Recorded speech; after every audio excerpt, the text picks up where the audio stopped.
You're on your election headquarters. This is JoyNews, and here's the AM News. Election headquarters is brought to you by Petrosol and Cowbell Coffee. My name is Mama Vio Swabwaje, and this is the AM News. Now, the opposition National Democratic Congress has challenged President Akufo-Addo to publicly confirm or deny receiving a bribe to protect the job of the Urban Roads Director, Alhaji Dr. Abbas. The party is backing its claim with a video, it says, show President Akufo-Addo seen receiving something in a concealed brown envelope. At a news conference Wednesday, the party said the envelope contained $40,000. Director of Communications of the party, Kakra Esamwa, and MP for Ketsu South, Fifi Kwete, have been addressing the media. I know that because of the nature of your work, you read and you have a wide knowledge of what happens elsewhere in the world. I'm urging all of you to demand that because of the seriousness of the allegations contained in the video, the president must personally speak to it. Please, do you understand what I'm saying? There are human beings who have been named in there, who are Ghanaians, who are resident here. The president, as an accused person, I am urging him, I am demanding that I want to hear his voice. He must come and absolve himself. This is the least that I expect from you.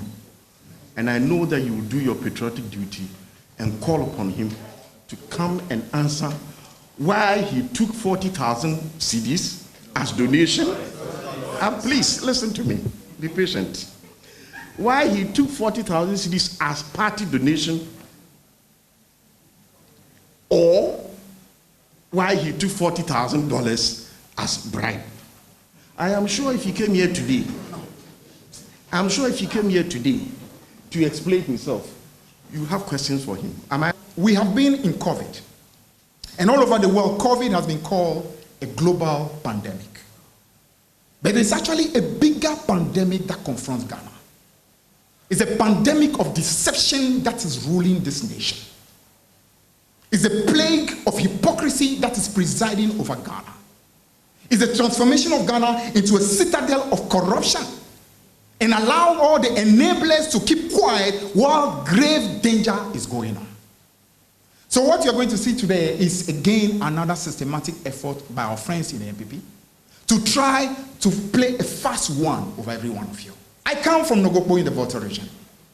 And a few of you who know Nogokpo will know, you dare not lie. If President Akufo-Addo actually says, he's a man, let him come with me to Nogokpo and see whether he can lie there. He will not. He will not. But because in the name of all these holy, he can swear in the Bible and lie. Because there's no fear. But when it is that you know that you cannot escape, you will not be able to lie. And we'll be able to establish that to you. Meanwhile, the governing New Patriotic Party is asking Ghanaians to disregard the videos allegedly showing President Akufo-Addo taking a bribe. The spokesperson for the 2020 campaign, Dr. Mustafa Hamid, says the video has been doctored. Listen to the spurious explanation that the president took in their fake video a bribe of $14,000. $40,000 in 2016 was 168,000 cedis. 168,000 Ghana cedis. Really?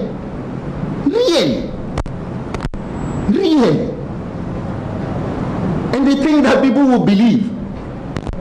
Let's even escalate it to $40,000 at current rates. That gives you about 230,000 Ghana cedis. 230,000 Ghana cedis. It cannot buy the engine of the Ford Expedition that candidate Mahama took from Kanazoe. This amount. It can't buy the engine of that Ford Expedition that you took. Hey! Pathetic souls. Ladies and gentlemen of the media, fellow Ghanaians, we should teach the NDC that decency and ethical behavior are very much a part of politics. Indeed, politicians, more than everybody else, should be ethical. Governance is serious business. When unethical people like those in the NDC assume the governance of a country, then what happened in Ghana pre-2016 is what happens. You have a demoralized society, collapsed businesses, broken financial sector, collapsed educational system, and a ruined economy. We shall not go back. And the fake video that they are putting out in the public space, and intelligent people as you are, you make your own judgment as to whether President Akufo-Addo will take a bribe of 230,000 cedis that cannot buy the engine of the Ford expedition that John Mahama took.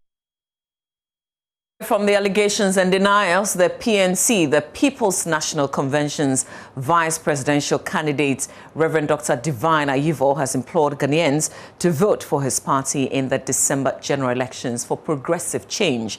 According to him, the PNC has in stock good policies and programs which would bring accelerated development across the country, drive industrialization, create jobs to enhance the livelihood of the citizenry. He said these during his tour of the Volta region. Correspondent Fred Kwame Asari has more. Pastor Ayivo began his 3-day tour of the Volta region with an interaction with traders at the whole central market, where he outlined some policies in the PNC 2020 manifesto. Among other things, he mentioned free education from kindergarten to tertiary levels, free technical and vocational training, among others. To bring a change to how things are going on in this country. It's about time. We have voted for 20 years for the two major parties and we don't get anything for Volta region. It's about time a change must come. So this election is about the past and the future. You know your past, you know your difficulties, you know your challenges, you know what your children are going through. We are coming with free education for the formal and informal sector. Everybody can learn some skills and have a job.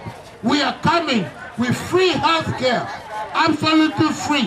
Whatever sickness you have, whatever disease you have, whatever ailment you have, when you have the health insurance card, you will be served. The doctors will take care of you and your medication is also covered. We are trying to deliver prosperity to all Ghanaians, every facet of the country. A change will come. We will do something with the whole airport. It will become an international airport. It will become an international hub. When they get off, they need to come here and shop. And there will be money flowing around. The dollars will be coming and life will change. Teachers will be helped. Market women will be helped. Farmers will be helped. And we will do whatever we can. So help us. Vote for PNC. You might never have voted for us before, but this is your chance to vote for David Apasara, and the change that you want will finally come. He also paid a courtesy call on the leaders of the whole Zongo community, where he urged them to convince their followers to consider electing the PNC in the upcoming general elections. Reverend Ayivo ended his day's campaign activities with a press interaction. He believes the PNC would better implement the free education policy. So we are coming to, since we have the blueprint, and they have borrowed our ideas. We want them now so we can bring the reality of what we envisaged, which is the free education. We want free education like it was when we went to school. You get books, sometimes you get uniform. At the university in Legon, 14 cedis was paid to us. We will not pay the 14 cedis, but we will give free education from kindergarten to tertiary, to the university level. What is right now free SHS is good, but it's not good enough. For the poor person, when the poor child finishes free SHS, he is done with education. What occupation can you call, what profession can you fill with a SHS diploma? Can you be a doctor? Can you be an engineer? Can you be a lawyer? No. You are limited to something. Selling water on the road or selling banana in the corner of the street. We don't want that. We have too many unemployed people that will invest in education. Fred Kwame Asai, Joy News. Ho. Away from the campaign trail, residents of Takwan Soim are asking government to fix their deplorable roads. They say after 20 years of voting for the New Patriotic Party, they are yet to see development in the constituency. Aisha Ibrahim visited the area and has come through with this report.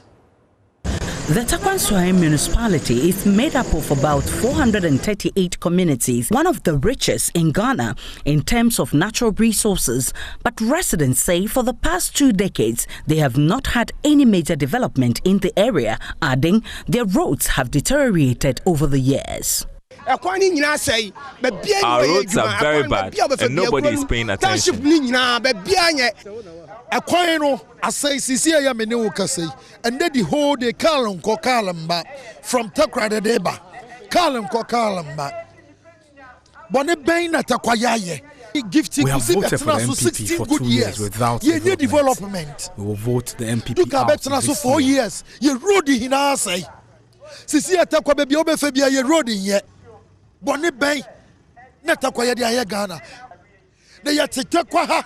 The development because this year we have decided to change the government.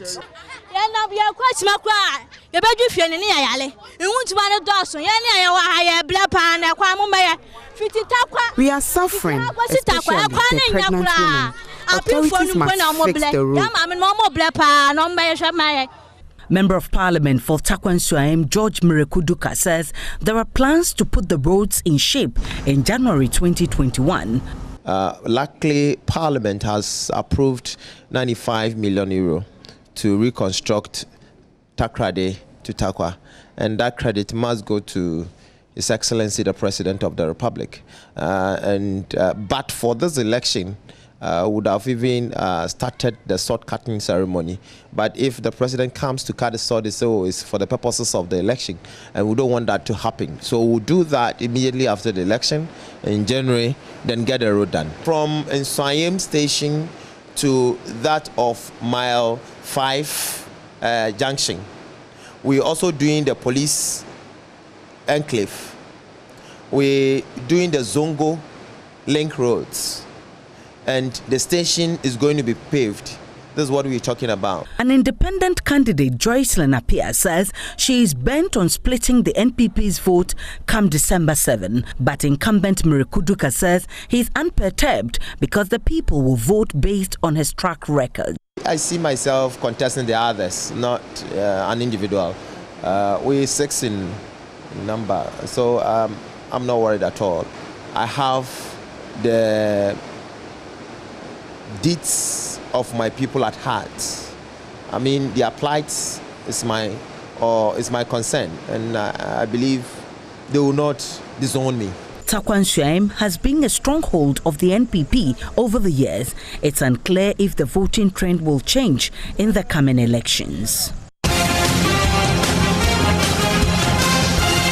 Well, election headquarters coverage brought to you obviously by Petrosol and Cowbell Coffee. In our last story, if you're a person living with disability in Ghana, getting a job is an uphill task. Employers won't recruit a man with a hearing impairment or a woman with Down syndrome usually.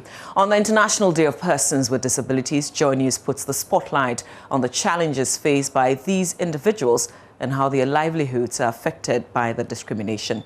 Judith Awachitando has more in this report. In the past, disability was seen as a curse, with many persons of disability being unfairly treated. After decades of several educational and political interventions, the situation does not appear to have changed. Persons with disabilities still face stigmatization and are often excluded from social activities. When I sometimes walk, they thought I've taken an alcohol, so kids will make fun of me and they'll be saying all sorts of things. But I know it's a condition of me and cannot be changed. George Best was born with cerebral palsy.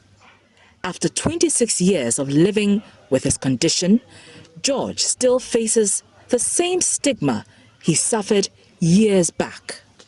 Generally, they see people living with disability as beggars, and they don't give them the chance to, prove themselves.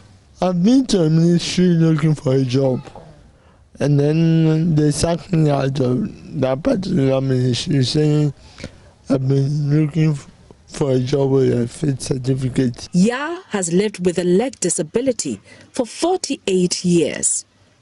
Although she has managed to bag a degree, she still has concerns the system is not disability friendly. Within public facilities, everywhere that you go, buildings, people are there who work there are not disability friendly. From the security man, for example, if you take the ministry, for example, it tells you no taxis allowed. With the glaring challenges faced by persons with disabilities, there is the need for a commitment by the state to implement policies aimed at improving their welfare.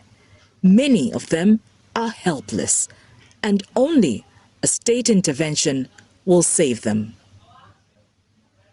Judith Awochitando's report for JoyNews. And that's how we end the AM show, the AM News, I beg your pardon. Stay with us. The show continues. It ends at 9 a.m. Benjamin Akapo and myself will come back and do the review for you here on the show.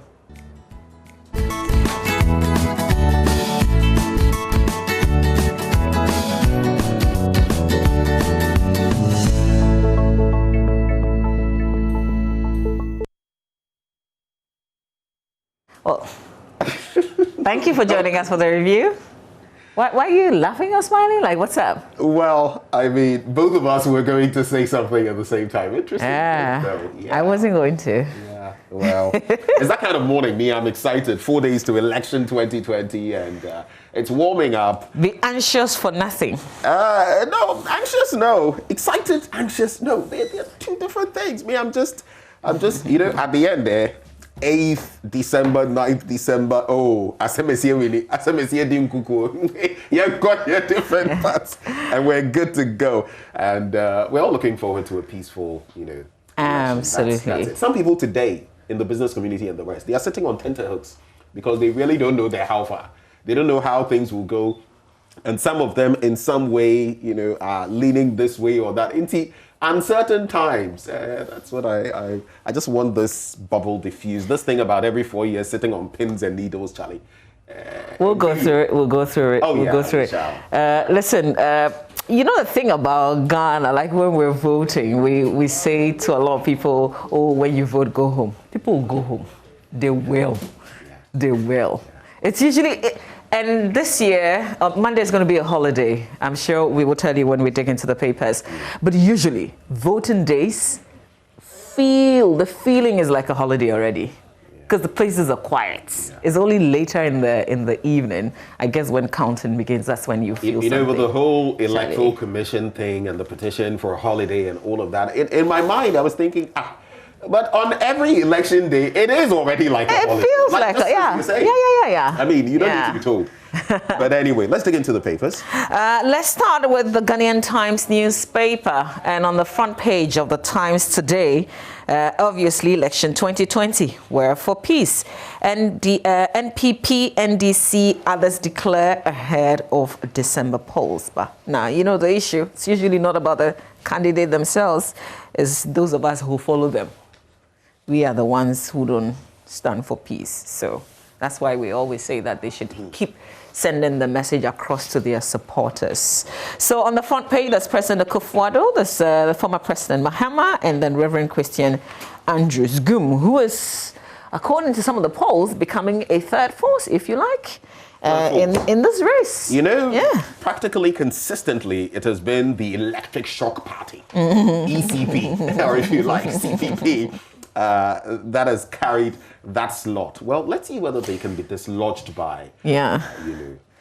Well, okay, so also put interest of nation above all in electing president MPs on December 7. That's the NDC making that call. Be fair, professional in discharge of your duties. Peace Council to security agencies.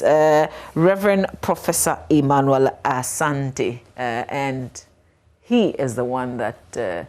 you also engaged. So we've got a conversation on that. President inaugurates multi-fruit processing company in Kumasi as he wrapped up his tour.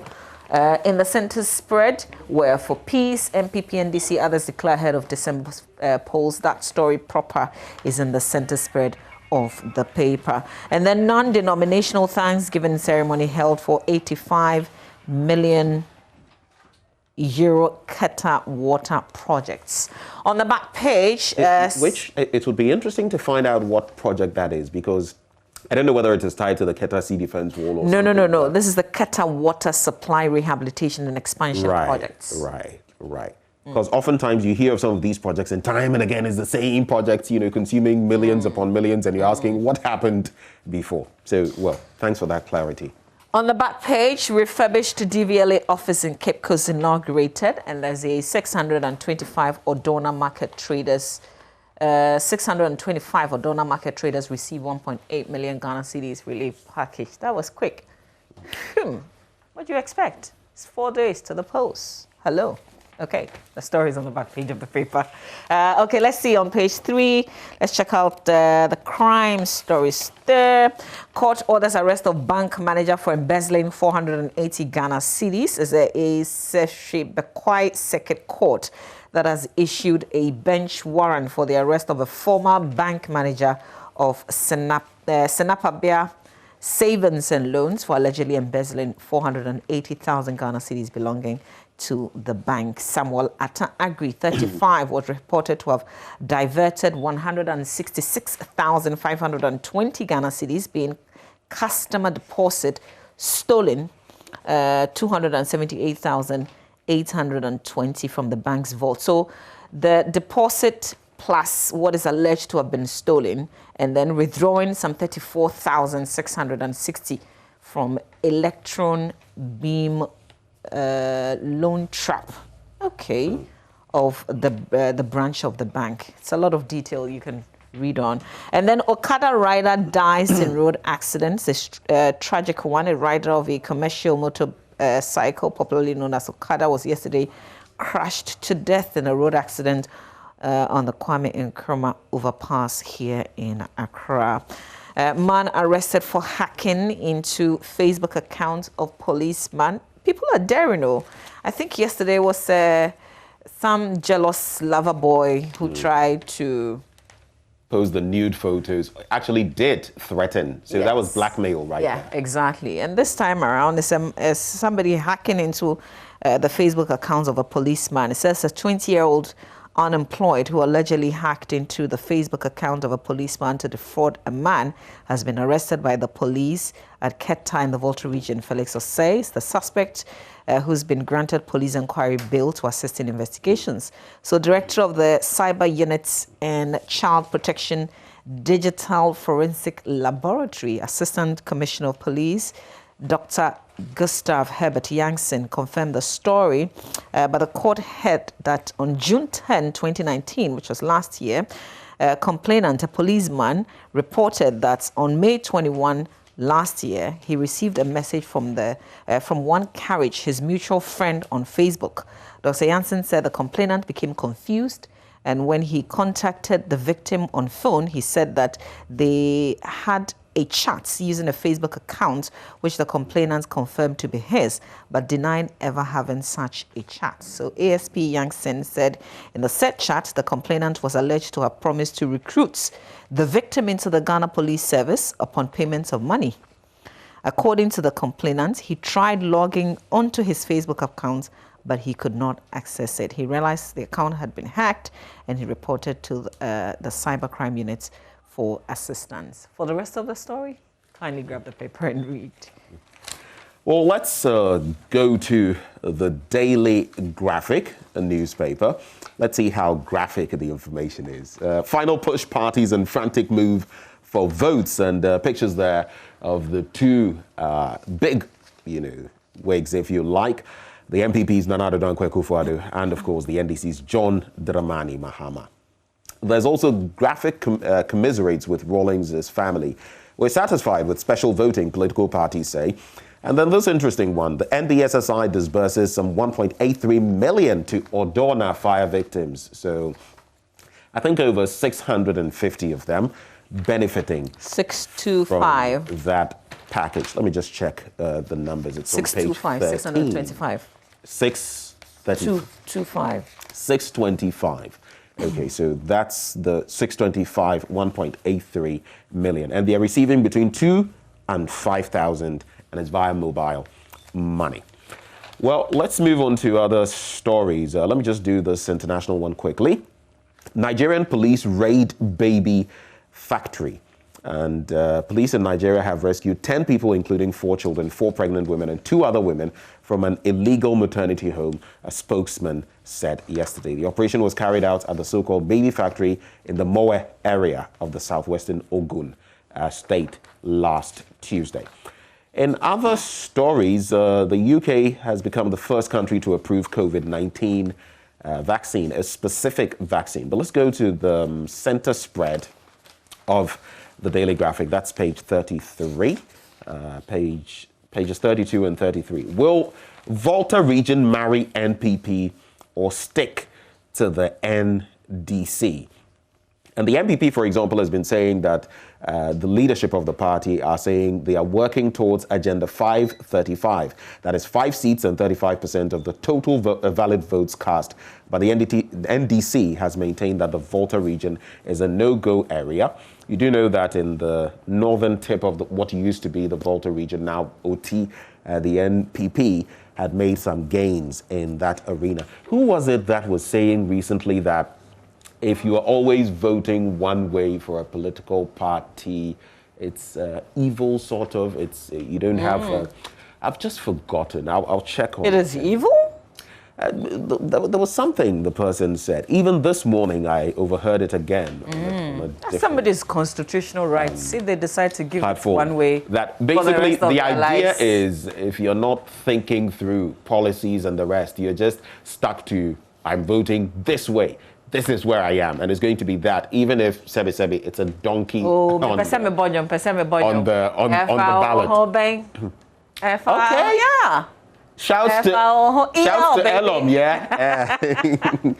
Anyway, so that's it. I'll do this one on the back page and it will be a wrap. Mental disorder among children on the rise. And sadly, data available from the 2 main psychiatric hospitals in the country, the Pantang and Accra psychiatric hospitals, indicate there is an increase in the number of children reporting to hospital with mental health challenges. Let's take better care of our children. Should time allow us, I'll get into it. But just to break it down, Mama, data from the Pantang Psychiatric Hospital shows that between 2017 and 2019, 1,419 children reported to the hospital with various mental health conditions. Between 2015 and September this year, the Accra Psychiatric Hospital also had 13,731 children reporting to the facility with various mental disorders. But do you know why I'm skipping the story? Can you guess why?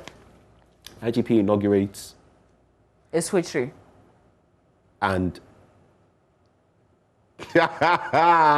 So this is me at my mischievous best. And the reason I was skipping was because of the names. And it appears that there are two of us. So IGP inaugurates Eswetre and Tako Farm police stations. If we've murdered those names. Is it then Tako? No, I will never murder Eswetre. If we've murdered the names, no, you, do pardon us. But you couldn't even attempt the second one. No, so I was thinking, is there some kind of mischief? Like, are you... No, but I did concede. Does it mean something else? That's what I was thinking. Not the pronouncing. I was thinking, does it mean something else? Don't do it. Do you remember Boache Jacko? You remember Boache Jacko in Parliament? Okay. Oh dear. Let's check out some more papers. Let's do the Daily Dispatch. Front page of the Daily Dispatch says, battle for Ashanti. NPP targets over 70%. NDC wants 30%. NPP to collate 90% results within 12 hours. And that's according to the General Secretary of the party, John Buedu. So he says, and already the Electoral Commission, Dr. Sribo Kweku said here on our show, that all things being equal, they will try and declare the results 24 hours after we've all voted. So that's basically the following day. Now, John Boydu says that they've equipped their polling station agents because the former Electoral Commission chair, Afarijan, once said that elections are won at the polling stations. So they have made sure that that's where their focus is going to be. People have smartphones, for instance, to transmit the results real quick to them.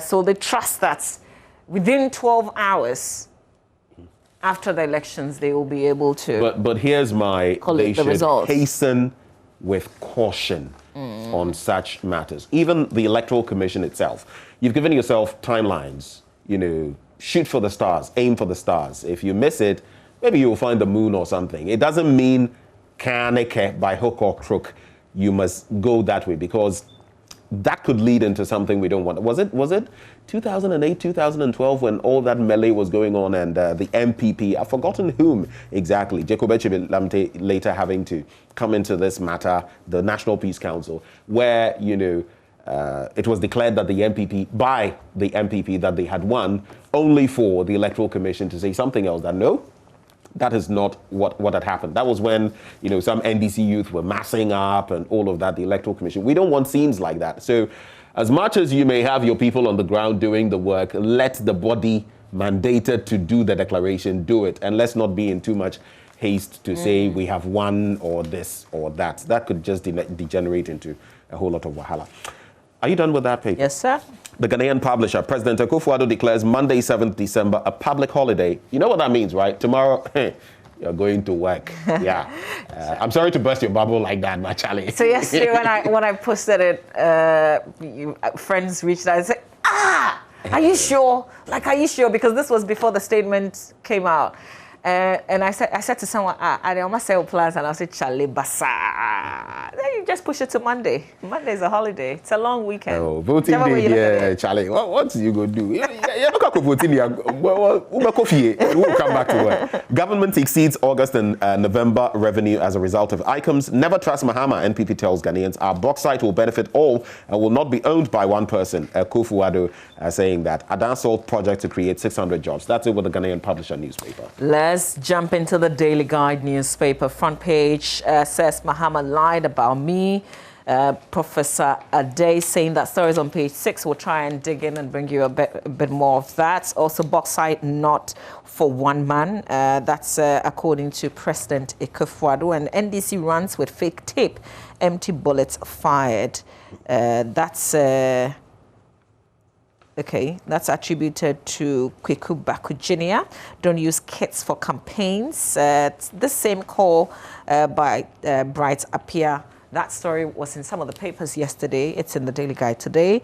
Diasporans show NPP love is another story. On page 6 on this issue about Mahama lied, it says the board chairman of the Ghana Revenue Authority, Professor Stephen Ade, has denied ever conniving with the finance minister to engage in criminality by understating revenues that's mobilized by the tax administration, as claimed by ex-President John Dramani Mahama. Okay, so there's a background to that. in this story. As Mr. Mahama spoke in an interview, you can catch all of that in the paper today. Let's check out if there's some entertainment stories. Okay, says Ayoko. So this is the center spread.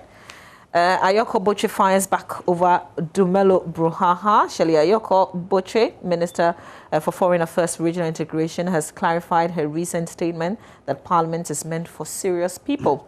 The statement, she said, was not meant to be an attack on the creative industry of filmmakers, as many were made to think. And according to her, it was rather in reference to actor John Dumelo, who is seeking to be elected in 2020 parliamentary elections as Member of Parliament for Ayawaso West Wuogon on the ticket of the National Democratic Congress. All right, so the minister has come under heavy criticism from the creative sector after she was quoted to have said that Parliament, quote, is for serious-minded people and not people who have done some movies and think they're popular, unquote. Still, even if it's targeted only at John Dumelo, I'm not sure that this is a fair comment, is it?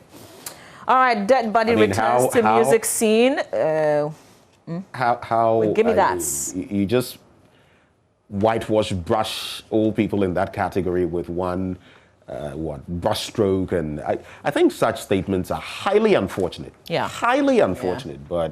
But sometimes I think people forget just what power they wield. Mama V, even right here, we're live on TV and millions of people are watching us. And you have to be very careful, decorous in what you say, because, mind you, in some other country, it took someone's reckless comments together with other things for the genocide to have happened in Rwanda. Yet we say some of these things and we think it's all well and good. Well, so I see the point that she's campaigning for Lydia Al-Hassan, who's also, competing with John Dumelo in that constituency. But the fact that somebody has shot movies and things that he's popular, I think it's a low blow for you to use. So when I engaged Abby Bright, who some people now forget that she herself is an actress or used to be an actress, somebody said, this lady is familiar, like I know her from somewhere. Yeah. And then she tried to remember and said, has she been like on the screens? I said, yes, she's acted in many movies. She's brilliant. Like, I didn't know this side of her. So, and I was sharing same with you just a few days ago that, yes, we all know Abby Bright, but I hadn't got that up close and personal. So when you had the interview, I listened to her and I was like, wow. Yeah. And during the ballot box event, Winston and the rest, I was listening to her and just thinking, wow. She's deep. She's deep. So if you write off someone just because, that's highly unfortunate. Charlie, let's not hit below the belts. That's not appropriate. Okay, so that's it really for the Daily Guide. The Catalyst this morning says, I will vote for Mahama, declares Haruna Atta. I believe this is the veteran journalist, Haruna Atta. And then EC and MPP plot will fail, Efri Ankra saying that Achim something boys. I can't read that, but it's attributed to Martin Amidu, who says Achim something boys cooked a Japa deal for themselves. NDC declares 3-day prayer and fasting for December 7 elections. Yemompaye, that's what they're saying. MPP thugs assault soldier. But this one says it's on pages 6 and 7 actually. Eagle, or is it Eggley? Some people pronounce it. Eagle, DPP, Ben. UFP when are you starting support that show? for JM. Did you say Eggley, Ben? I'm saying some people say, mind you. I said Eagle, and then I said some people say Eggley. What's the right pronunciation? Oh, maybe I can't Eagles. Or Eagle be Eagle. Okay, but the right pronunciation is what? No, this is is it an... Don't go there. When are you starting your show?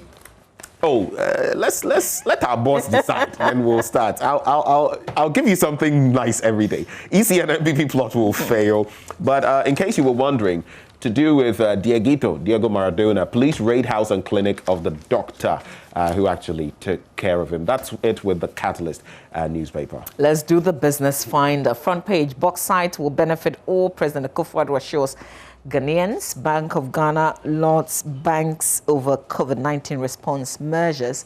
And this is a reaction from GCB. GCB denies unauthorized transfer of 52.5 billion Ghana cedis. The statement is in the paper. It says GCB Bank Limited has today, and that was December 1st, noted with grave concern the publication of a doctored letter dated 5th October 2020, purportedly emanating from the Ghana Audit Service in respect of funds transferred. The said letter, currently circulating mostly on social media with a caption, Audit Service reports of 25.5 or 52.5 billion Ghana cedis transferred from GCB Bank to unknown sources, unquote, alleges that a total amount of 52.5 billion Ghana cedis was transferred from GCB's account to unidentified sources. This is false and mischievously designed to discredit the bank. For the rest, you can check out the Business Finder newspaper, Ben. So the final one I'll do, the Newsday, it says NDC's fake newsmakers sneak to Morocco. What are they up to? They are in Casablanca planning the next release. Oh, okay. Bribery allegation against Akufo-Addo won't wash. Stop clutching at straws. That's according to the MPP. And coming up, LPG's Akpalu's presidential ambition shaky. But have you seen that video though? The 40K video? No, I haven't. There's this interesting scene, and I saw something on social media where Ghana, we are something. Anyway, I think I'll reserve that one for later. Yeah. It's a pretty interesting. We make fun out of everything now. Everything. So there are two different videos apparently, right? Because from what I hear, there are two different videos. So you've seen two different videos. But the other one I'm speaking of is a social media troll. It is someone doing a video mimicking what is supposed to have happened in one of the videos and trolling, and it set social media ablaze anyway. So that's it.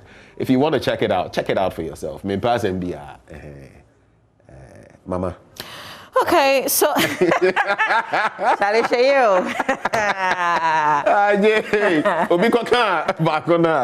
you? Please, I said Mama. So, this issue about the Okada rider who died in this accident that the Ghanaian Times has reported on in today's paper. You actually see there's a picture of the police motor traffic officers carrying the body into their vehicle. That picture is here. And I wanted to speak to us, because this rider apparently crashed into a Zoom Lion street sweeper, and that's how he died. And he died on the spot. I don't know how we'll deal with this issue of the riders, because they're everywhere. They just disregard the traffic regulations. And I get it. There is no provision made for them on the road. Anyway, so they have to. Do you know part of why that keeps happening? From what I found out, and it startled me, they are so reckless, partly because, it's not a regulated sphere, and they keep getting harassed by security officials, police. So they're always in a hurry to beat, especially when they're getting to, a traffic signal and they see an MTTD officer there. They're always in a hurry to get through, because if the officer stops them, something for cry, you understand? In Nigeria, you say una for Roger. And so they, in avoiding that, it's become systematic for them. They are always cutting corners, unfortunately. Yeah, so there was an eyewitness who told the Ghanaian Times that the rider was moving from Nima to Awudome using the overpass at an alarming speed. Now, he was blinded by the dust brought up from the street sweeper. Street sweeper vehicle as it swept the roads on the overpass. So because he was blinded, he crashed into the track. And he tried to dodge last minute, but obviously because of the speed, he couldn't. But I also want us to, apart from the road, because some of us also use the riders. Yeah. And the reason I said this should speak to us, I'm learning something from this in my own small way.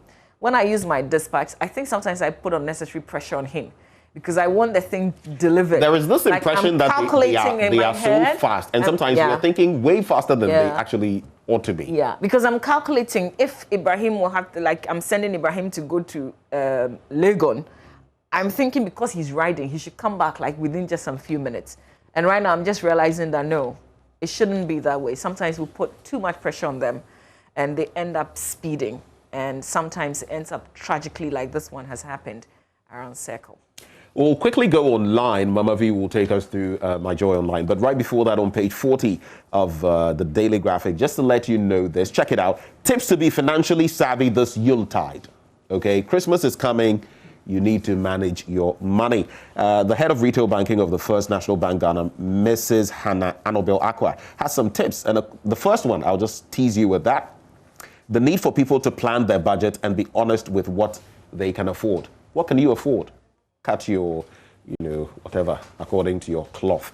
Let's quickly go online and check this out, Mama. Over to you. So, ASEPA drags Akufo-Addo to charge for allegedly collecting 40K bribe. It's in dollars. So this is the same issue that we've heard the allegation from the NDC, the denial from the NPP. Now, ASEPA is going the Shraj way, asking them to open the issues up. There's plenty more stories on myjoyonline.com that you can check out. Let me quickly do birthday this. Message? Before the birthday message, Namibia is auctioning 170 elephants over drought. Talk of the weird. Let's check out our birthday message. Okay, so it's a happy birthday to Sister Joyce Ashigbe. God bless you greatly. May he make his face shine upon you. Your latter reign would be greater and better. He shall open new doors for you. It's from your mom, Regina, Neri, and all your kids. And then, of course, from Mr. Ken Ashigbe, your brother. So, Madam Joyce Ashigbe, happy birthday to you today. Enjoy the day. You got it right the second time. The first time you brophilized it, Ashigbe, and it came Ashigbe. Hey, Ashigbe. How can I get my own uncle's name wrong? Okay. Shall I be careful? Ashigbe, happy birthday to you. I didn't say that. We'll be back with sports shortly with Oreko Ampofo. Do stay.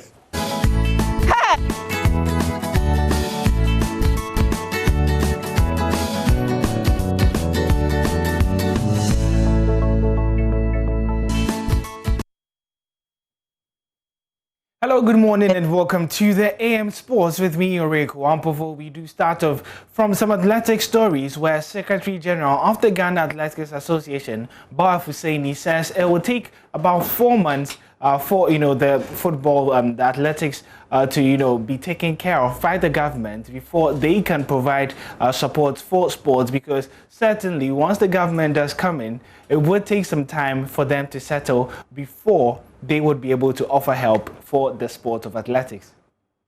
The outbreak of COVID-19 pandemic has forced most companies to readjust their budget to support institutions in the country. The Ghana Athletics Association Secretary General Bawa Fusaini says since the outbreak of the pandemic, the athletics governing body has not approached any corporate body for financial support for their activities. For the last couple of months, frankly, I've not been able to speak to anybody. But it's difficult to go to corporate institutions knowing very well that they are struggling financially, to go and ask them that give us sponsorship for this. And athletics, the sponsorship that we seek are sometimes very huge. You can tell somebody, give me $15,000, give me $20,000, and at this time, they may think that you are not reasonable. So we are giving corporate institutions, corporate Ghana, at least after the COVID, when they recover from the COVID effect, then we can go back to them. But prior to that, we are already engaged some individual, some corporate bodies, and one came through like Ghana Maritime Authority. We're also talking to GAPOHA too. Ghana Port and Highway Authority. They also indicated that they will support us. They even gave us a letter of support.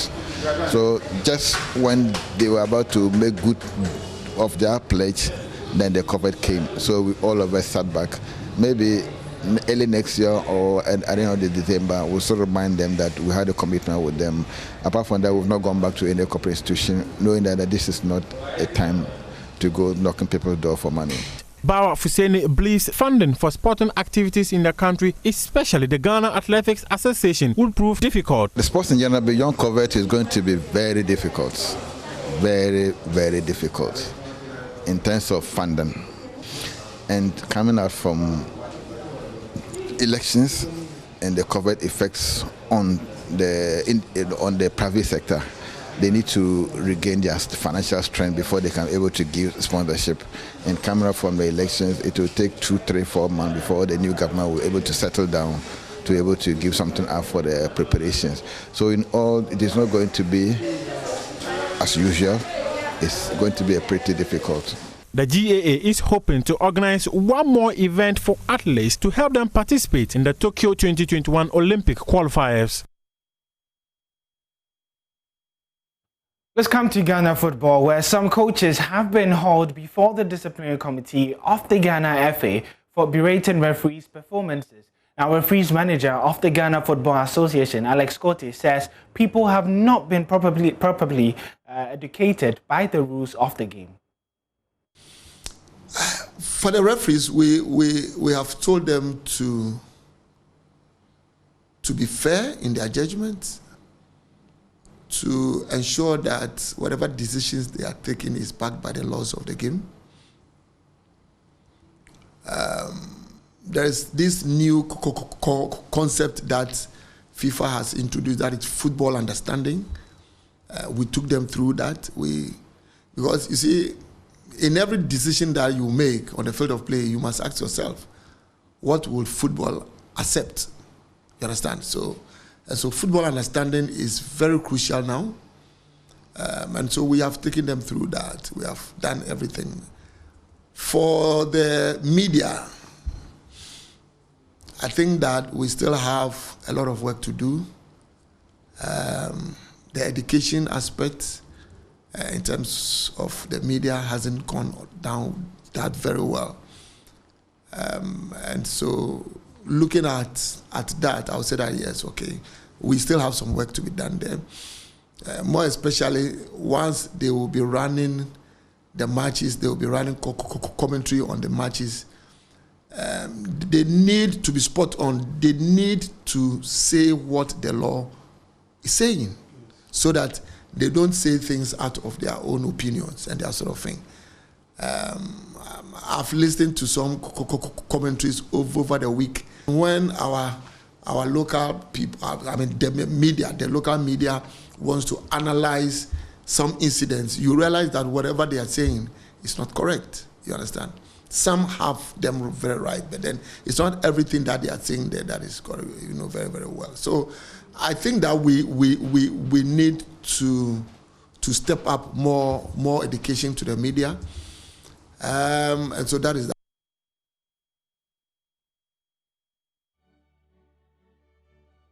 Well, we cannot show you all the 27 goals that were scored yesterday, but it's good to still keep you up to date on the results of the remaining fixtures in the Champions League yesterday. The early kickoff between Krasnodar and Rennes saw the Russian side secure victory and qualification to the Europa League. Chelsea 4-0. We already saw that. Dortmund, with Erling Haaland injured for the rest of 2020, drew 1-1 with Lazio. Club Brugge won by 3-0 to Zenit St. Petersburg.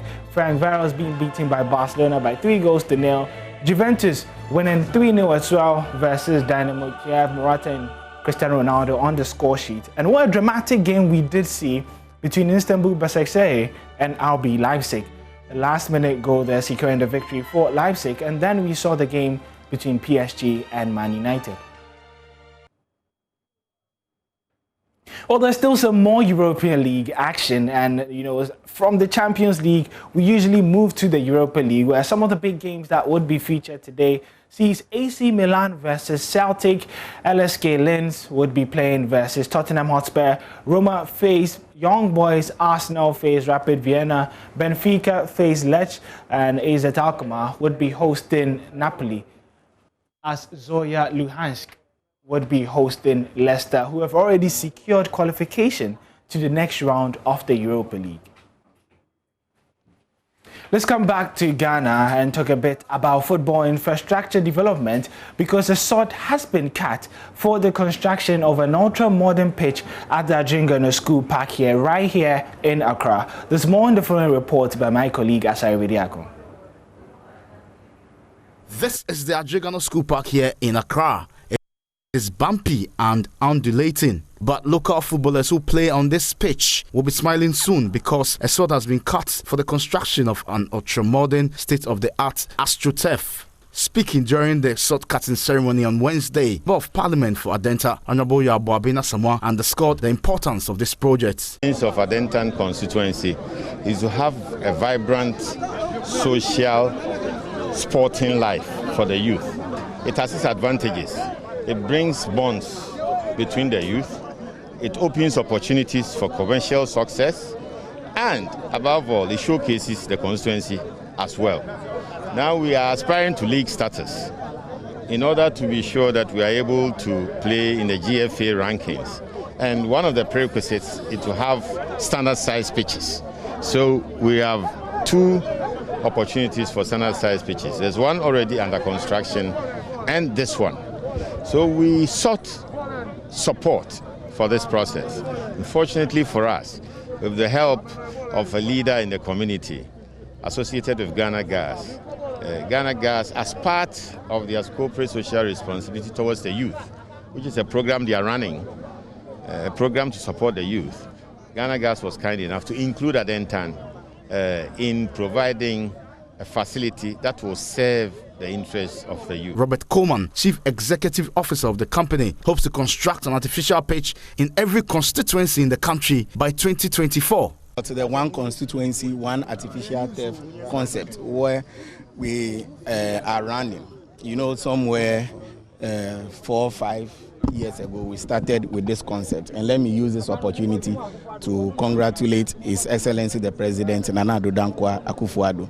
I think his endorsement or his government's endorsement of what we are running is what has brought us this far. Last week, we were in Second D, another project that was spearheaded or sponsored by Ghana Gas. As I speak to you now, we are doing DCHMSO, we are doing Tema Newtown, we are doing Sakumono, we are doing Mexico Park, we are doing a lot. Wembley Sports Construction Company Limited are experts in high-quality artificial pitches. The company has constructed several Astro pitches across the country. Or you can get some more sports stories on my Joy Online /sports, or then follow Joy Sports on social media at Joy Sports DH on Facebook, Instagram, and Twitter. My name is Oreko Ampofo, and that's the sports for now. The AM show continues right after this.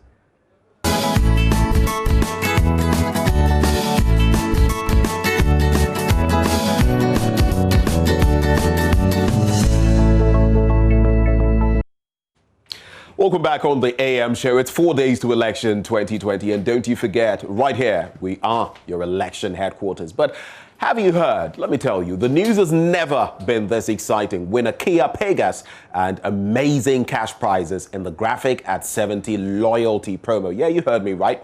Just send a screenshot of your daily subscription to Graphic News Plus to attract points.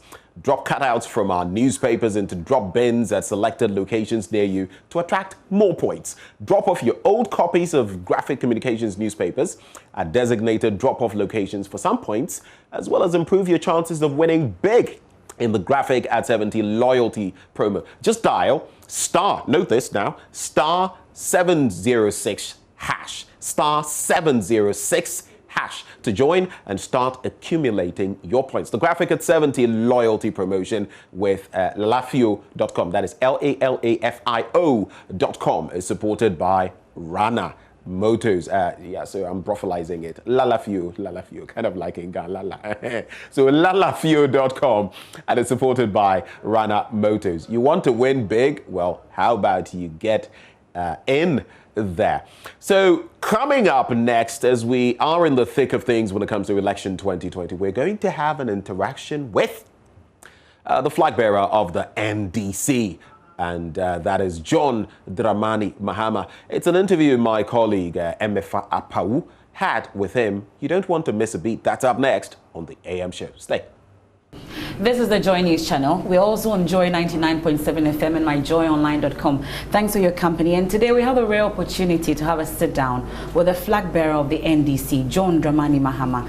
Good afternoon, sir, and thank you so much. Good afternoon, MFA. Thank you. Thanks for having me. We're just about 5 days to go. How's your campaign going?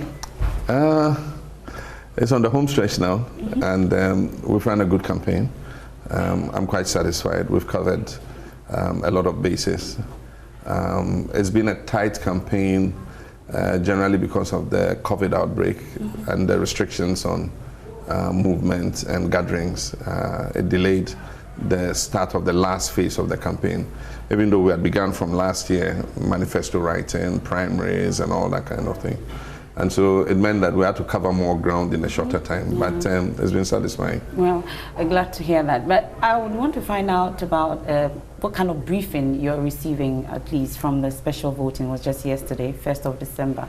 Have you had any briefing of a sort in terms of how it went? Well, the feedback we have is that it went well. It was generally calm, and as many people as possible voted. There were a few complaints of some people whose names were not on the list, even though they had registered. I don't think it's earth-shaking because I haven't heard it generally. There are a few of those complaints, but aside from that, special voting is something we've done over the years. When it's finished, the ballot boxes are sealed and kept until 7th, and then they are added to the general vote count. So it's nothing special. People will speculate that somebody won and somebody won. The only thing untoward was people were taking pictures of their paper. The vote is supposed to be secret, and so it means that the EC must look at that and do something about it. I heard them say no cameras in the phones in the polling area, you know, but of course some of the agents who need their phones to do their work, if the agents and the electoral officers have phones, maybe that's okay, but I mean for voters to come and take pictures, you know, might be a bit of a problem. Maybe it might depend on how they position the booth where you vote. Sometimes they turn it so you can't see what the voter is doing behind it. So it can be turned so that you can see him from the back. You can't see his ballot paper. But if he's taking something from his pocket and doing something, you can tell that he's doing something untoward in there. It will even help with people who might have extra ballot papers they want to add. It might be in their pockets. And so if he's taking something out of his pocket and adding it to something, you'll be able to tell. But that's for the EC to decipher. Well, following your campaign, prior to the special voting, you had raised concerns about some vote buying. You made some allegations that security agencies have been paid some monies. Well, it turns out they say it was just the allowances that are supposed to be paid to them. That allegation has been dismissed by government. It's not true. Okay. I was not talking of the 600. The 600 is their duty allowance, I know that. But monies were paid into their accounts. Investigate yourself. Aside from what the IGP talked about as their duty allowance, monies were paid into people's accounts. I don't say it's a bad thing, but I'm saying that if the purpose is to influence them, you know, then it's inappropriate, and I don't think it will bite their consciences. You see, the thing about the security services is, it's not before an election you give them 1,000 Ghana cedis or 2,000 Ghana cedis, you know, but it is the morale of the service, the confidence they have, how you treat them, and all that kind of thing, you know, and we go more for raising their confidence, raising their respect in the eyes of the public, you know, making them feel confident to do their work, giving them the logistics to be able to do their work. But when you have a government that infiltrates the service with thugs and vigilantes and all that, send them for 4 weeks training when they should be trained for 6 months to be proper police officers and just put them into the service, you realize that the level of indiscipline and all that kind of thing begins to take place. Do you remember the incident of a driver with party people in a police vehicle? How can that happen under any normal administration? You know, so aside from the 600 allowance they've been giving, monies were paid into their accounts. I can say that on authority. I work with police officers. I have relatives in the police service. And so the IGP was being economical with the truth. Okay. Well, these are issues that will definitely fact check. But we'll stay a while longer on the campaign trail, and because a number of things have come up since the People's Manifesto was launched. We've heard about the chimpe, the big push. These are the big things that came up with the People's Manifesto. After that, we've had government implementing some of the things that were put out in the People's Manifesto. So the latest you have also put out is the Fanina. Earlier it was the chimpe for the free tertiary education. Just yesterday, the Scholarship Secretariat also announced that they're giving scholarships to the free SHS graduates. Really, it now raises the issue about, is it just a last-minute campaign just to deceive Ghanaians to vote for the NDC? What really is it? Do you even get the understanding on what the difference between what government is giving and what you're also giving? Oh, the Scholarship Secretariat did. Okay. They did. Yesterday they announced that they're giving a scholarship to first years. Yeah, first year students. Okay, well. That's after you announced the funding now. Well, we didn't know that. What happens is our education committee, came up with a recommendation and said that the fees that the first years have to pay are quite bigger than what the continuing students pay. And so if you do the Chimpe policy, they are not likely to benefit as much as the continuing students. And so we should do something more, significant for them. And they did the costing and they brought it. The party looked at it, and the chairman called me and said, based on the recommendation of the education committee, they decided that for first years they would cover the full fees so that they can cushion them for the first year. And then for continuing students, they will do the Chimpe policy. And so it was approved and it was announced. It's not an afterthought? Oh, well, as we go on, we continue to announce, more initiatives, because you come across some things that were not captured completely and you just enhance. This is not even a new announcement, it's an enhancement of an existing policy. And so it is in our manifesto. All we've done is enhance it and say that for first years we'll cover the full cost, and then for the rest we'll cover half the cost for the 2020-2021. We costed it, and once you cost it and you see it's within an acceptable thing, then you can go ahead and announce it. Maybe even between now and 7th, there are some more announcements that we'll do. We're looking at something in the road transport sector. Okay. And so that could be a major announcement, anytime between now and the 7th. Okay, we look forward to that. But what figures did the costing review? For the Chimpe, that was across from first year to fourth year. It came to about 400 and something million. And so if we add the additional, we're adding only another 50% to first years. Yeah, it will come to a little over 500 and something million. Okay. Yeah. Well, government put theirs at 20 million. That's how come I was asking. But since we are talking about education, this has been big. Free SHS versus progressively free SHS. The argument is that you had mentioned that you actually introduced it. In spite of what we had heard earlier, the pushback when it was first announced and all that. But really, where is this really coming from? Did you actually introduce free SHS? You didn't see the video? I'm sure you've seen the video. You saw the video of me launching the free SHS. But the argument is yours is progressively free and for day students. No, we added borders in 2016. Okay. Yeah, that's the reality. We added boarding students in 2016. 140,000 boarding students were added in 2016. What we did was we started with day students because it was easier to deal with day students. So we started in 2015. In the 2016-2017 academic year, we added the boarding students. And we started with rural and deprived schools. And so we're going to continue expanding it until we got everybody covered. So that was the system we launched, because the Constitution says progressively free. But even Nana Akufo-Addo, when he came and took over and decided to continue, I'll say, the free SHS, he did not do it at once, he did it progressively. Because if he did it at once, it would have covered all the 3 years of senior secondary. But he said, no, we're going to start with first years and gradually increase it until they get to third year. What is that? Is that not progressively free? Yeah, so if I launch progressively free senior high school, you understand? What's wrong with the claim? Because the video is there, along the progressively free senior high school program. And when we left office, you remember, the education minister said we left a debt of 39 million for free SHS. What free SHS was that? And then in the budget statement of 2017, it is captured there, the expenditure that we did in the previous year on free SHS. Yeah, so I don't see what the hula baloo is. It's not about who initiated it. You understand? I was making that argument in the context of why would I have launched it and come back into office and cancel it? That's all the argument I was making. It's not about claiming who did first. Let me assume Nana Akufo-Addo did it. You understand? Why would any sane president come and roll it back and say he's canceling free HHS? But they've used it as propaganda, and because I said the logic of me having launched it, does not match with my coming to cancel it, then they just lashed onto who initiated it, But that's not the argument Ghanaians are interested in.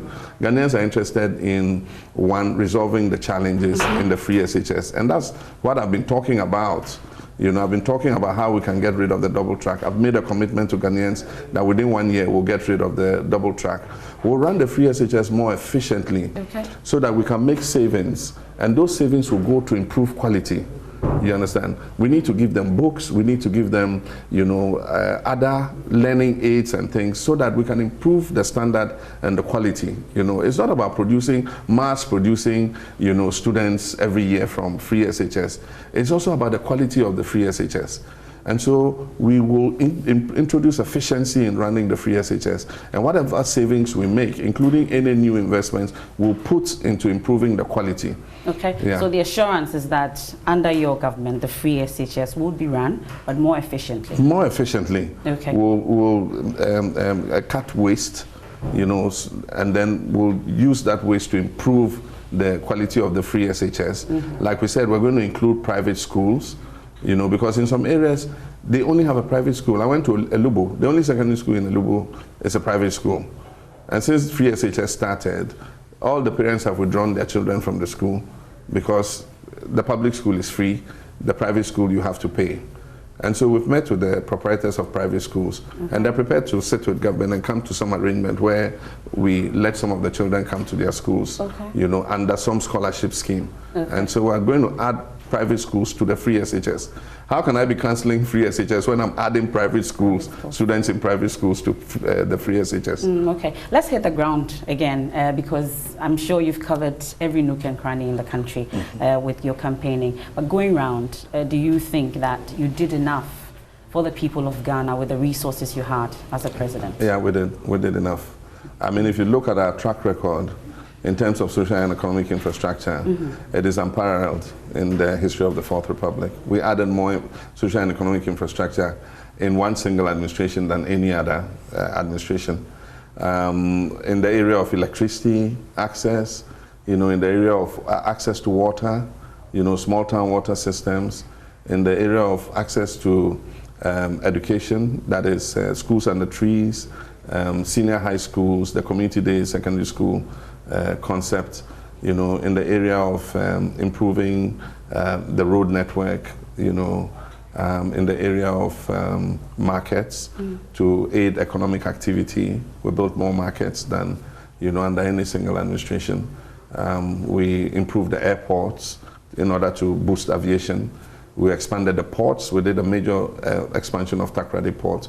We did a major expansion of Tema Port. And so our track record is, unbeatable when it comes to social and economic infrastructure. Then the question is, of course, we faced some crises. You remember the energy crisis. It was virtually inherited due to years of underinvestment in generation capacity. It all climaxed when I came into office. And so we had the power rationing for almost 3 years. We managed to solve it by the end of 2015. So in 2016, there was no power rationing. I can say that on authority. You can look in the records of ECG. There was no power rationing. We had enough generation for everybody, and there was no power rationing. That was the end of Dumso. Dumso was due to two things. One, generation. Two, finance. Generation is that we're consuming more than we could produce. And so when we brought the car power ship and we brought Ameri, those two plants covered the generational shortfall. So we didn't have any problem with generation capacity. We were producing more electricity than we actually were consuming. The second was the financial. Financial, we had a legacy debt and we had a shortfall in terms of ECG's ability to pay the generating companies. So we came with the Energy Sector Levy Act. That generated 3 billion Ghana cedis every year, but the revenues came in MPP's time. And so we solved both the generation, we solved the financing. And so Dumso had clearly been solved by me before this government came into office. And so, yes, but by the time we solved it, it was just close to the election. So people had that memory of Dumso. And so that's one of the reasons that affected us. We also went into an IMF program in order to stabilize the economy. and we made very significant progress in fiscal consolidation. By 2016, we had achieved fiscal consolidation to the extent that we financed the total budget from government revenues without borrowing a single cedi from the central bank. Okay. There was zero central bank financing in 2016. This year, this government has borrowed 10 billion Ghana cedis from the central bank. Debt is almost at 80% of GDP. Deficit by end year will be about 18% of GDP. You know, the economy is in a fine mess under Akufo-Addo. Well, unbeatable track record, like you put it. Then the question for many is, then why the comeback? Well, sometimes in politics, I mean, you have these upsets, and it is based on a certain perceived created reality. You know, in 2016, social media was coming into its own. We hadn't recognized the benefits of social media. We had recognized the benefits, but we didn't know that it would be used as such a campaign tool, you know. And the MPP used it very effectively to really create a perception, exaggerated, you know, of our administration, that the economy was in a big mess. Meanwhile, in 2016, we had laid the foundation. We had created 2 new oil fields. New revenues were coming in 2017.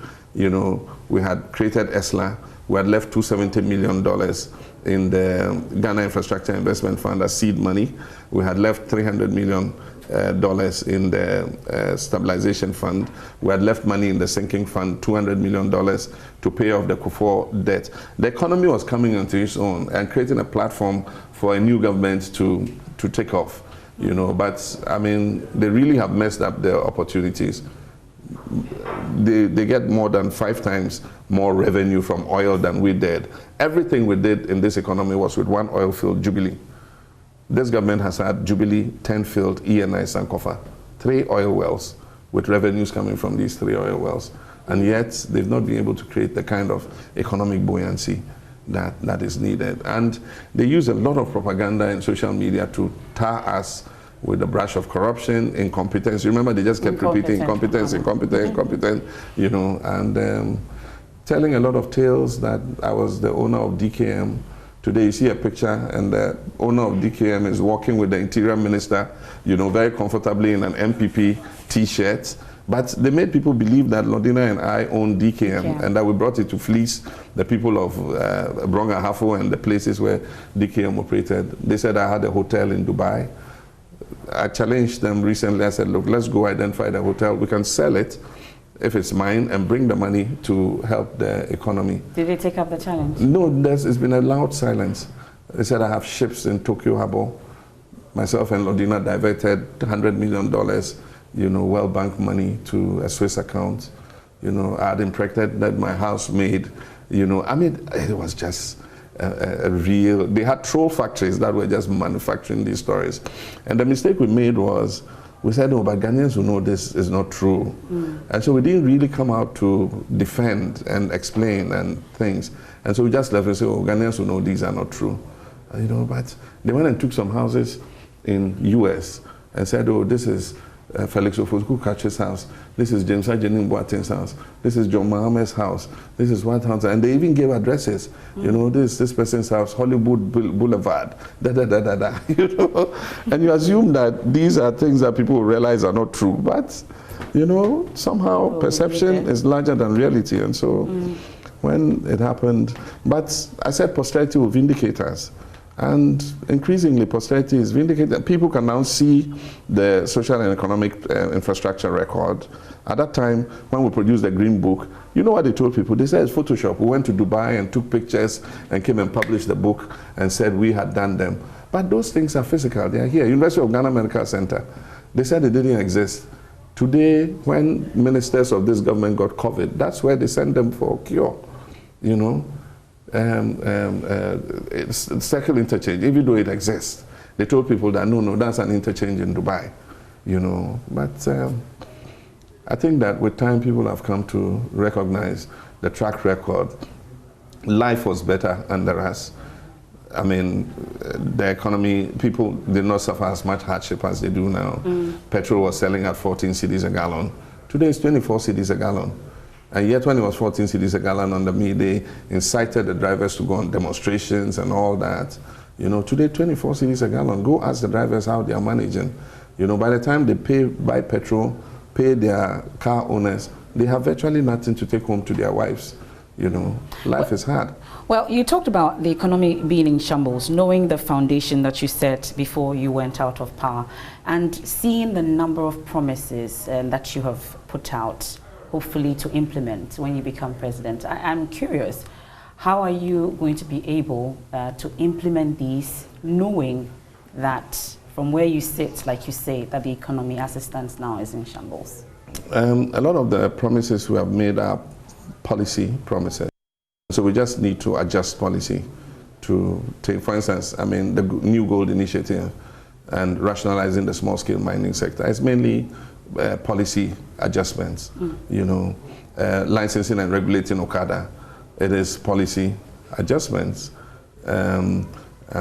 Creating disability trust fund in the districts. You know, already a percentage of the district assembly's common fund must go to people with disability.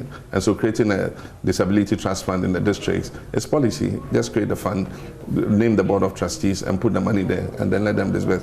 So a lot of our promises actually are policy adjustments. They are big ticket items, you know, that you'll ask where are we going to get the money, like the big push. Yeah, the big push is $2 billion a year over 5 years to bring our social and economic infrastructure up to scratch. Now that one, what we're going to do is we're going to collateralize, raise it based on collateralization. And so we're going to collateralize parts of the oil ABFA, the annual budget funding amount, and then we use a vehicle like we did, the Ghana Infrastructure Investment Fund, and we'll put the money in. We can forecast what the revenues will be over the 5-year period. And once we know what those revenues will be in terms of the collateralized vehicle, then we'll use that vehicle to borrow, go on the market and borrow the 10 billion. We'll do it in a transparent manner. We'll do a round table. We'll bring all the investors and everybody around, and we'll say, look, Ghana needs to raise 2 billion. We want the lowest possible, you know, what we can get, the lowest possible offer. And that's what we'll take, and then we'll put it in. But it will have a multiplier effect because that investment is going to go into Ghanaian enterprises. We're going to use it to expand the pharmaceutical industry so that they can employ more people and then export more into the sub-region. And then at the same time, produce for the local market. We're going to expand the list of drugs that we must buy locally and not import. And the Ghana Health Service will purchase those drugs locally so that the pharmaceutical industry can get more money.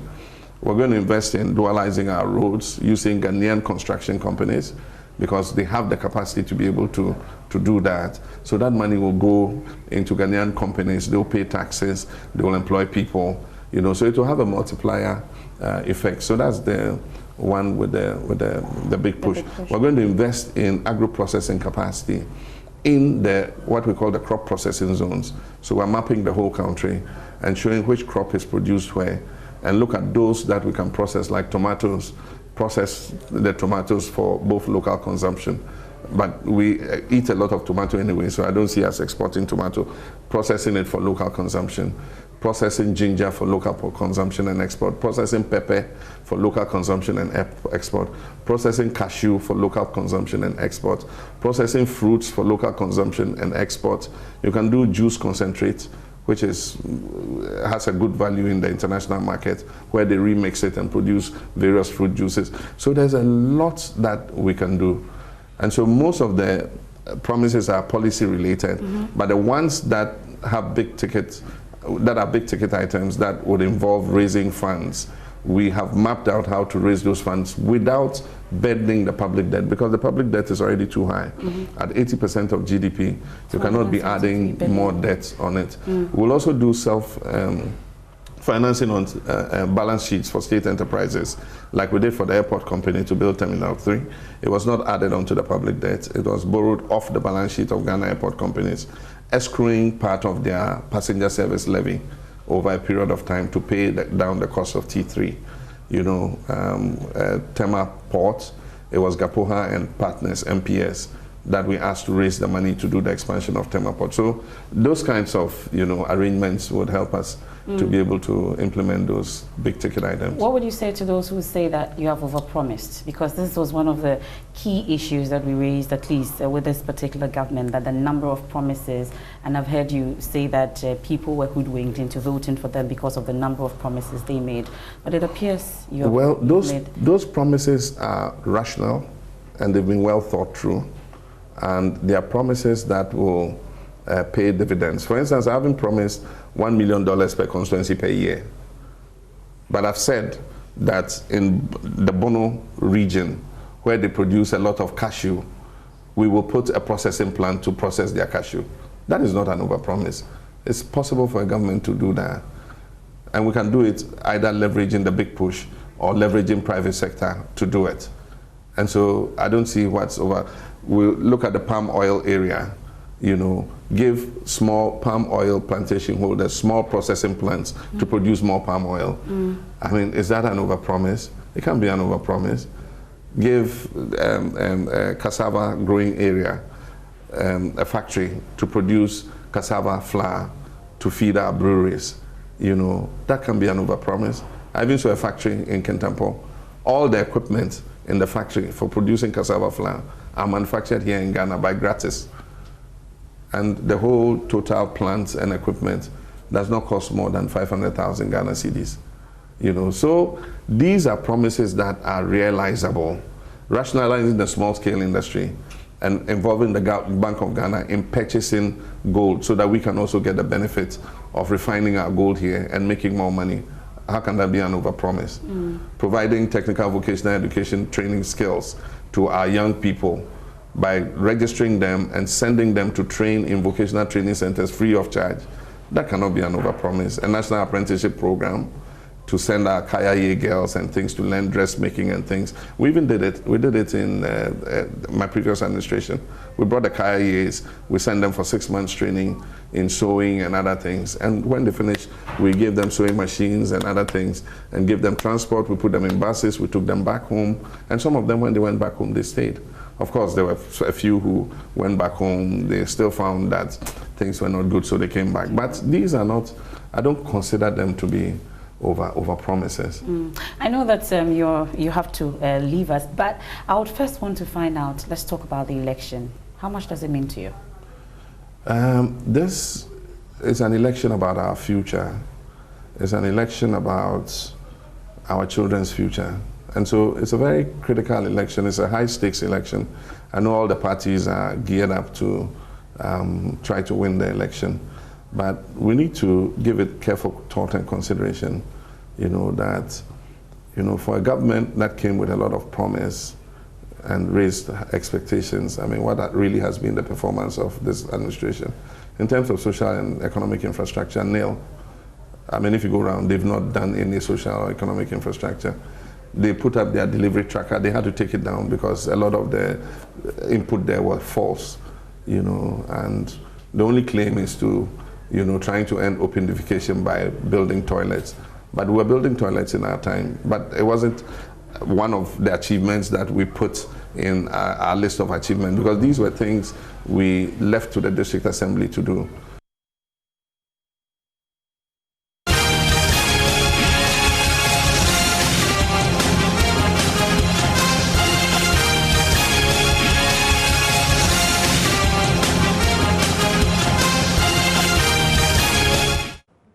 Four days to go. We are your election headquarters. Thank you for staying with us. Hope you enjoyed that interaction between former President John Dramani Mahama and, of course, my colleague Emefa Apau. More coming your way on the campaign trail.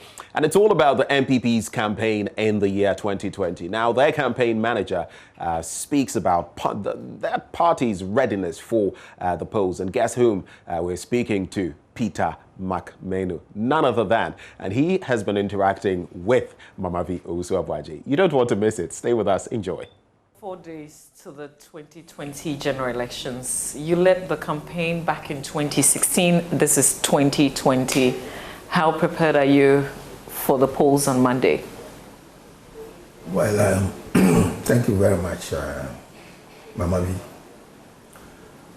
The campaign has been smooth. The campaign has been peaceful.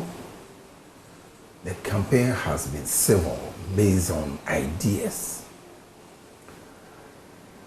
Me and my team, the campaign team, have been working extremely hard because our target, our objective, is to win one touch with a margin of victory of over 1.5 million votes in the presidential and 66% of the parliamentary seats, which is close to 198, 206. So once we set ourselves these ambitious targets, it only takes a hard work to be able to achieve them. That's exactly what our team, the MPP campaign team, led by me, are doing. The 2020 team is different from the 2016 team. There are new faces in this team. It's not the same, is it? Yes, because every election is unique. So you don't expect that 2016 techniques, planning, execution will be the same as in 2020. No. There are different dynamics, and we have to look at the dynamics in terms of the electoral system, in terms of the economy, in terms of agriculture, in terms of education, and what we have been able to achieve to present it to the voters such that it will touch their hearts and subsequently their mind to enable them vote for President Akufo-Addo #1 and our parliamentary candidates also #1 on top extra. The people that you have on board in this campaign, do they bring the same things as these other persons who are no longer in the campaign? You see, you can only prosecute a good campaign when you have an effective party on the ground. That is the New Patriotic Party. You must have the structures, well-trained manpower and human resource at all levels, from the polling station to electoral area to constituency to regional level and then national. If you are to prosecute a campaign solo as an independent candidate, I do not think you can make any good mark. So I have faith in the organizational structure of the New Patriotic Party, and it is on that structure that the campaign and its programming and execution is being predicated. So are the strengths the same, the previous team and this team that you have? Oh, certainly the 4 years period, there's been an internal election, like internal elections in our primaries.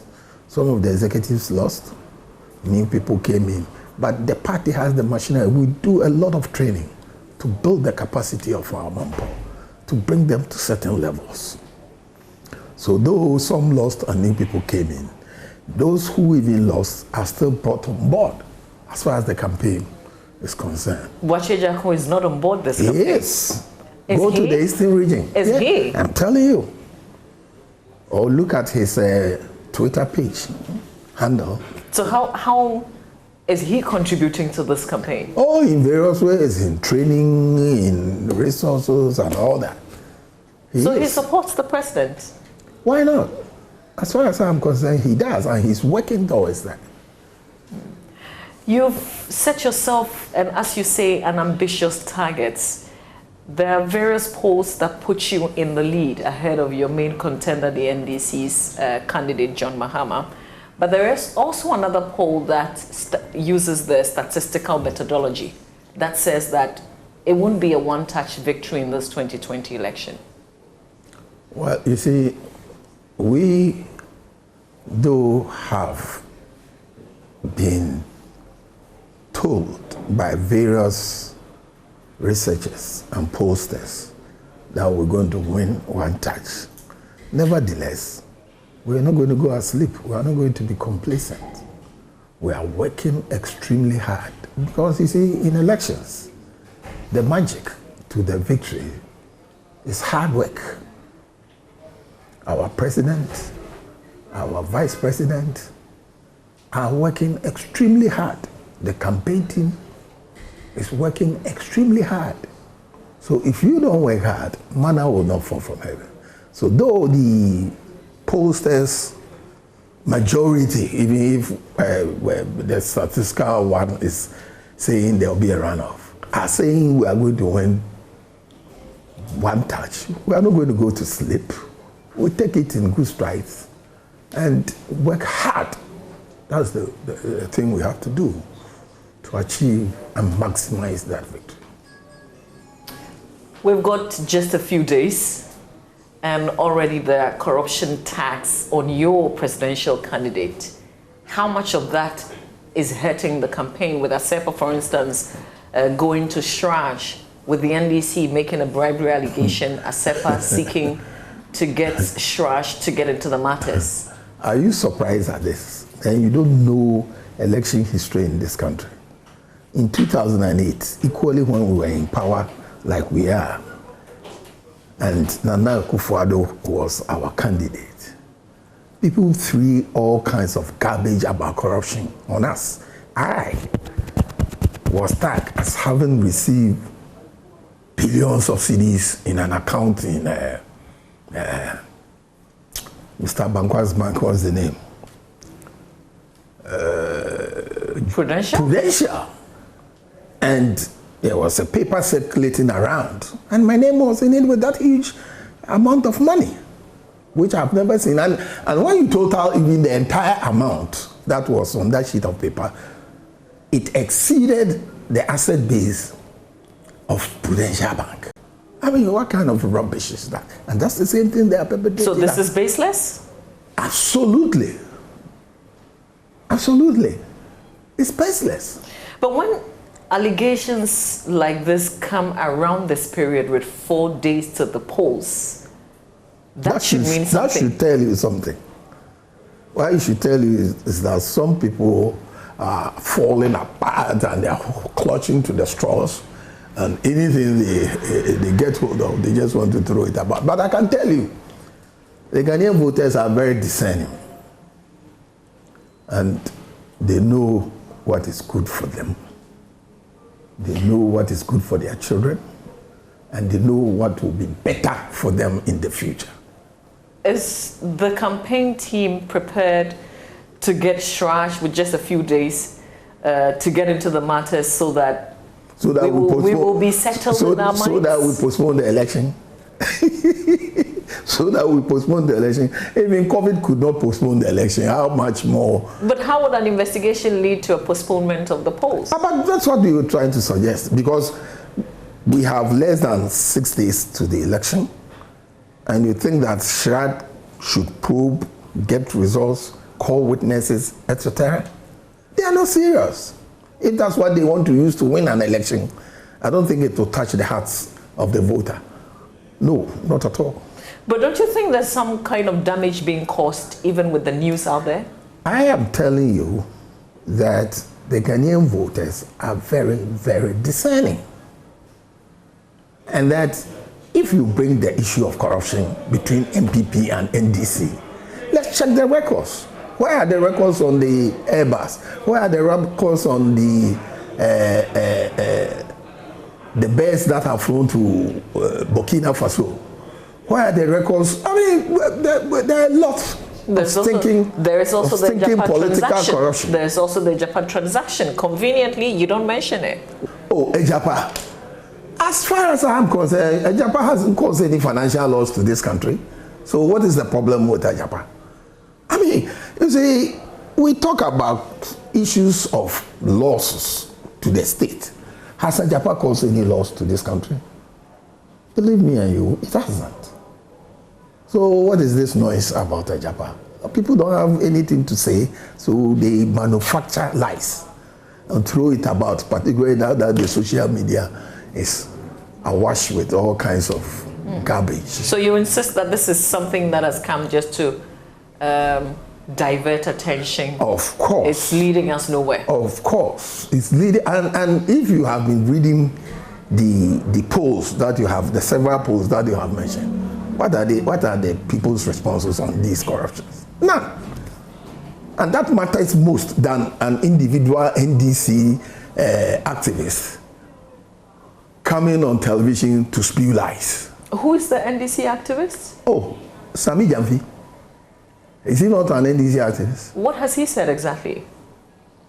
Oh, you don't read on the social media what's been going on. I can't bring all of them into this short conversation, but it's been a lot. He's always on your TV spewing lies. You've also been holding counter press conferences. We don't hold counter press addressing the issues that come up, haven't you? Initially, we started this conversation. I told you that our campaign has been on ideas, on what we have achieved, where we took over from, the mess that we took over from in 2017, how far we have brought the country in terms of agriculture, education, health, transportation, etc., and where we want to take it to after December 7th. That's what I told you. So that's what we speak about. Is it more challenging trying to retain than trying to win a fresh election? Say you are in opposition like you were and you came into power in 2016. Oh, if you look at the records, we have come from opposition to win election in 2000, in the year 2000. We lost as an incumbent in 2008. NDC have also lost as an incumbent the last time, and in 2000. So that's why I'm saying I have trust in the discerning Ghanaian voter. They are not stupid. Okay, they are quite discerning and they know what they want. They know what they want. They know what the changes that have been effected since 2017 has made to their lives, to their family, to their children, and to their children's future. That's what I'm saying. Again, let's talk about what you want to achieve with the parliamentary candidates.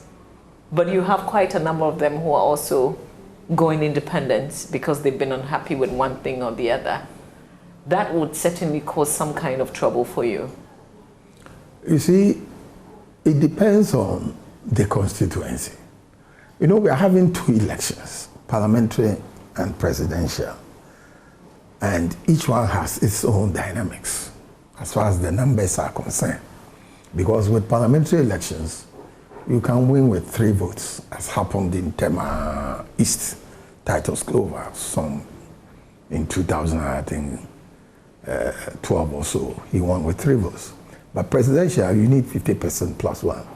So if there's an independent candidate, it depends on that constituency, the margin of win that MPP has been obtaining from time to time. If the margin of victory has been 80% and there is an independent candidate, I do not think that the independent candidate and the NDC combined can even overturn the 80%. So you have to look at it case by case basis as far as the parliamentary candidates are concerned. And there are, if you overblow it, that there are independent candidates, how many are they? And what I've come to realize that Kenyans these days, they don't favor the independent candidates. The last parliament, there was none. Nobody succeeded as an independent candidate. So the track record of Ghanaians voting in independent candidates is not too good. So you don't see a Joe Osei-Wusu kind of situation in this 2020 election? Not at all. Not at all. You held perhaps a last IPAC meeting, the Wednesday IPAC meeting. What are some of the issues that came up? What's the Electoral Commission currently working on ahead of Monday's polls? The EC is saying that Friday is supposed to be Farmers' Day, which would be a holiday. And they think that with the pandemic, that is the COVID-19 pandemic, and the need to space the voters in the queue, there is the need to get voters and the general public to be on holiday so that it does not affect the queuing and the time allotted to voting, which is 7 to 5. Please explain. Should the holiday be on Monday instead? Yes, that's what they propose, that they want the buy-in of IPAC so that they apply or sensitize or recommend to the executive president to give Monday a holiday instead of a Friday. And it was unanimously all the parties accepted. agreed. Yeah. But so technically what difference would that make? Monday is a holiday. Then it means that people will not go to work. They will have enough time at their disposal to go and cast their vote. And they, in the queue, even if they waste time because we will not be crowded. We cannot be crowded in the queue as it used to be. It has to be. We have to be social distanced. And that will mean that people will not like to be standing in queues for a long time. So a holiday will be in the right direction. There were issues with the, minor issues with the special voting exercise on Tuesday. Was that raised at all at this IPAC meeting? There were issues of electoral officials who couldn't vote, but they will be working on Monday, December 7. On my show on Wednesday, the Director of Electoral Services, Dr. Srebo Kweku, who was at the IPAC meeting, did indicate that they had asked their key officials to put such persons at their various polling centers or polling centers close by so they can vote on the days that they are working. Did that come up? It came up, but not as strongly as one wish, because we thought that it was very minor issue. So I guess the strongest issue for you at this IPAC meeting was the shift in the holiday. Yes, and then they also showed to us a list of prison houses where inmates will be voting on the day and the numbers. Okay. For example, in Western Region, we have Sekondi prisons male, Sekondi prisons female, Sekondi Ekwasi camp, which has a population of 106 voters, Sekondi prison female, which has a voter population of 25, and they have assigned them polling stations and the code.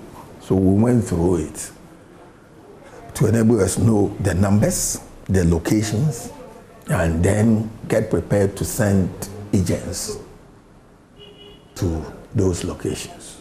And that one too, we discussed it, there was no disagreement on the issue. In terms of logistics, going to the various destinations, are we 100% set with that?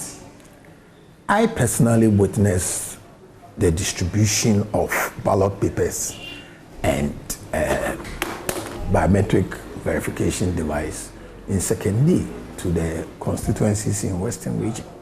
You know, when they were transported from Accra, they were sent to the Sekondi Police Regional Headquarters. So I was there, and it went on smoothly. Everybody was there by, I think, 11, 12. All the constituencies had taken their consignments away. And it was smooth, peacefully done. And I think the EC is doing well as far as getting citizens involved or to know what's going on. Because many people were there, there was no secrecy about it. And you know, the whole thing will start from the printing houses, where agents of the political parties are always there, the bagging, the transporting to the regional centers. Those people were there, take the serial numbers of the ballot papers, etc. And now that they have landed in the constitution, we await till the eve of the elections when they will go down to the polling stations That's fantastic. Is the campaign team concerned about the issue of people voting and taking photos of their ballot papers?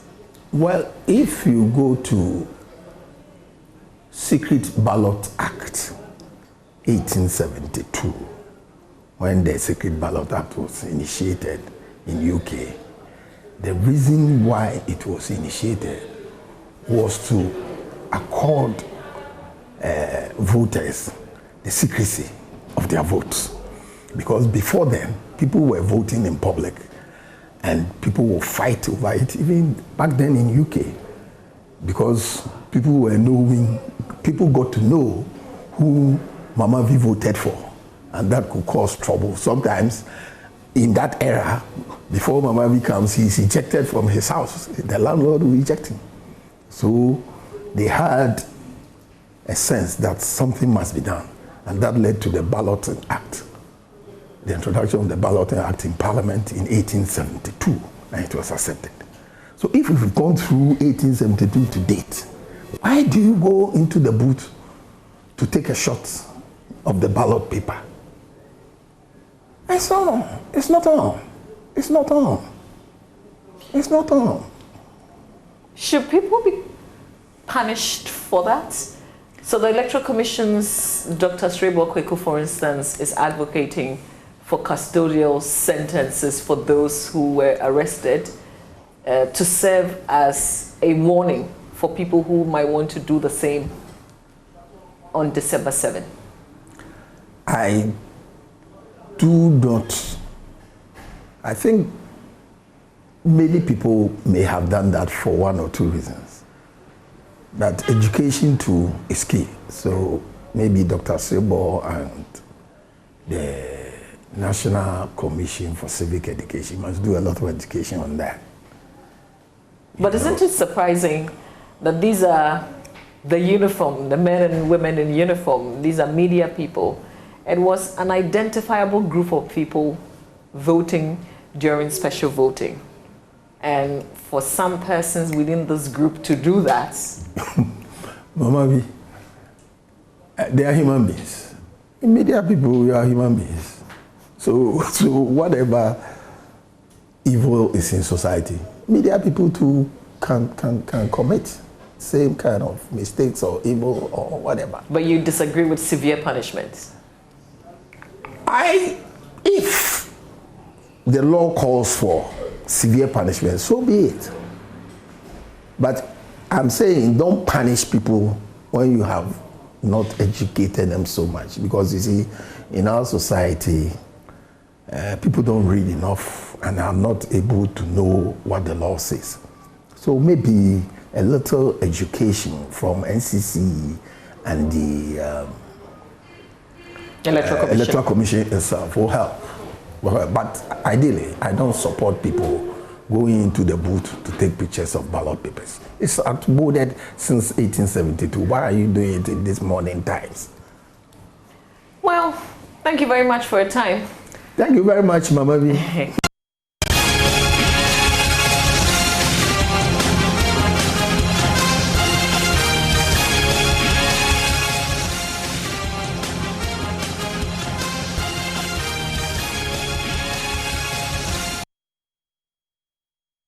And that was my conversation with the campaign manager of the New Patriotic Party as we have 4 more days to December 7. Here's another conversation this time. The focus is on peace. Reverend Professor Emmanuel Asante-Enchi, former Peace Council chairman, speaks to my colleague Benjamin Akakbo.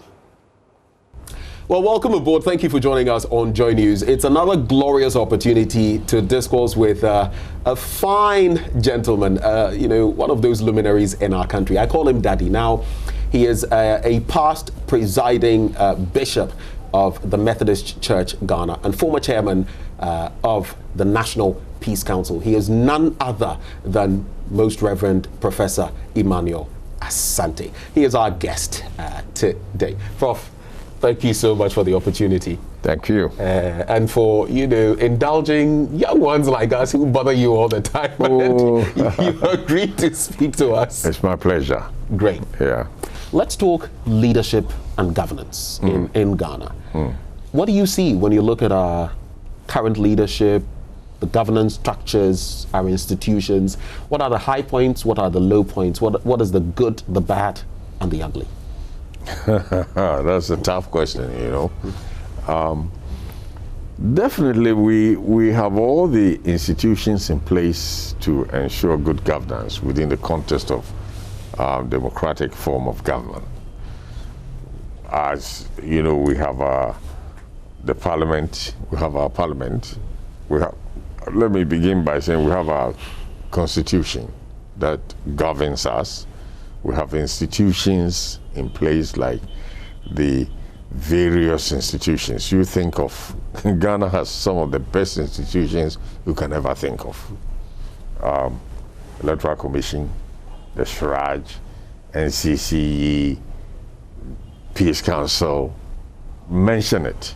The CSOs, civil society. Will you mention the Office of the Special Prosecutor as well? Yeah. The Office of that's also is a very important institution.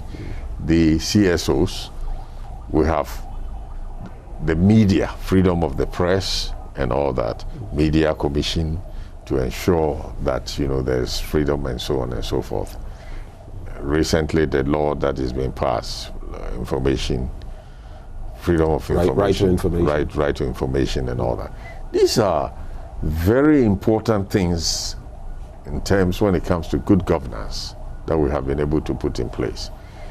My only concern is that we have the penchant to put in place institutions without empowering the institutions, even though you may say that we have empowered them. But I'm talking about resources for these institutions to be able to deliver the goods.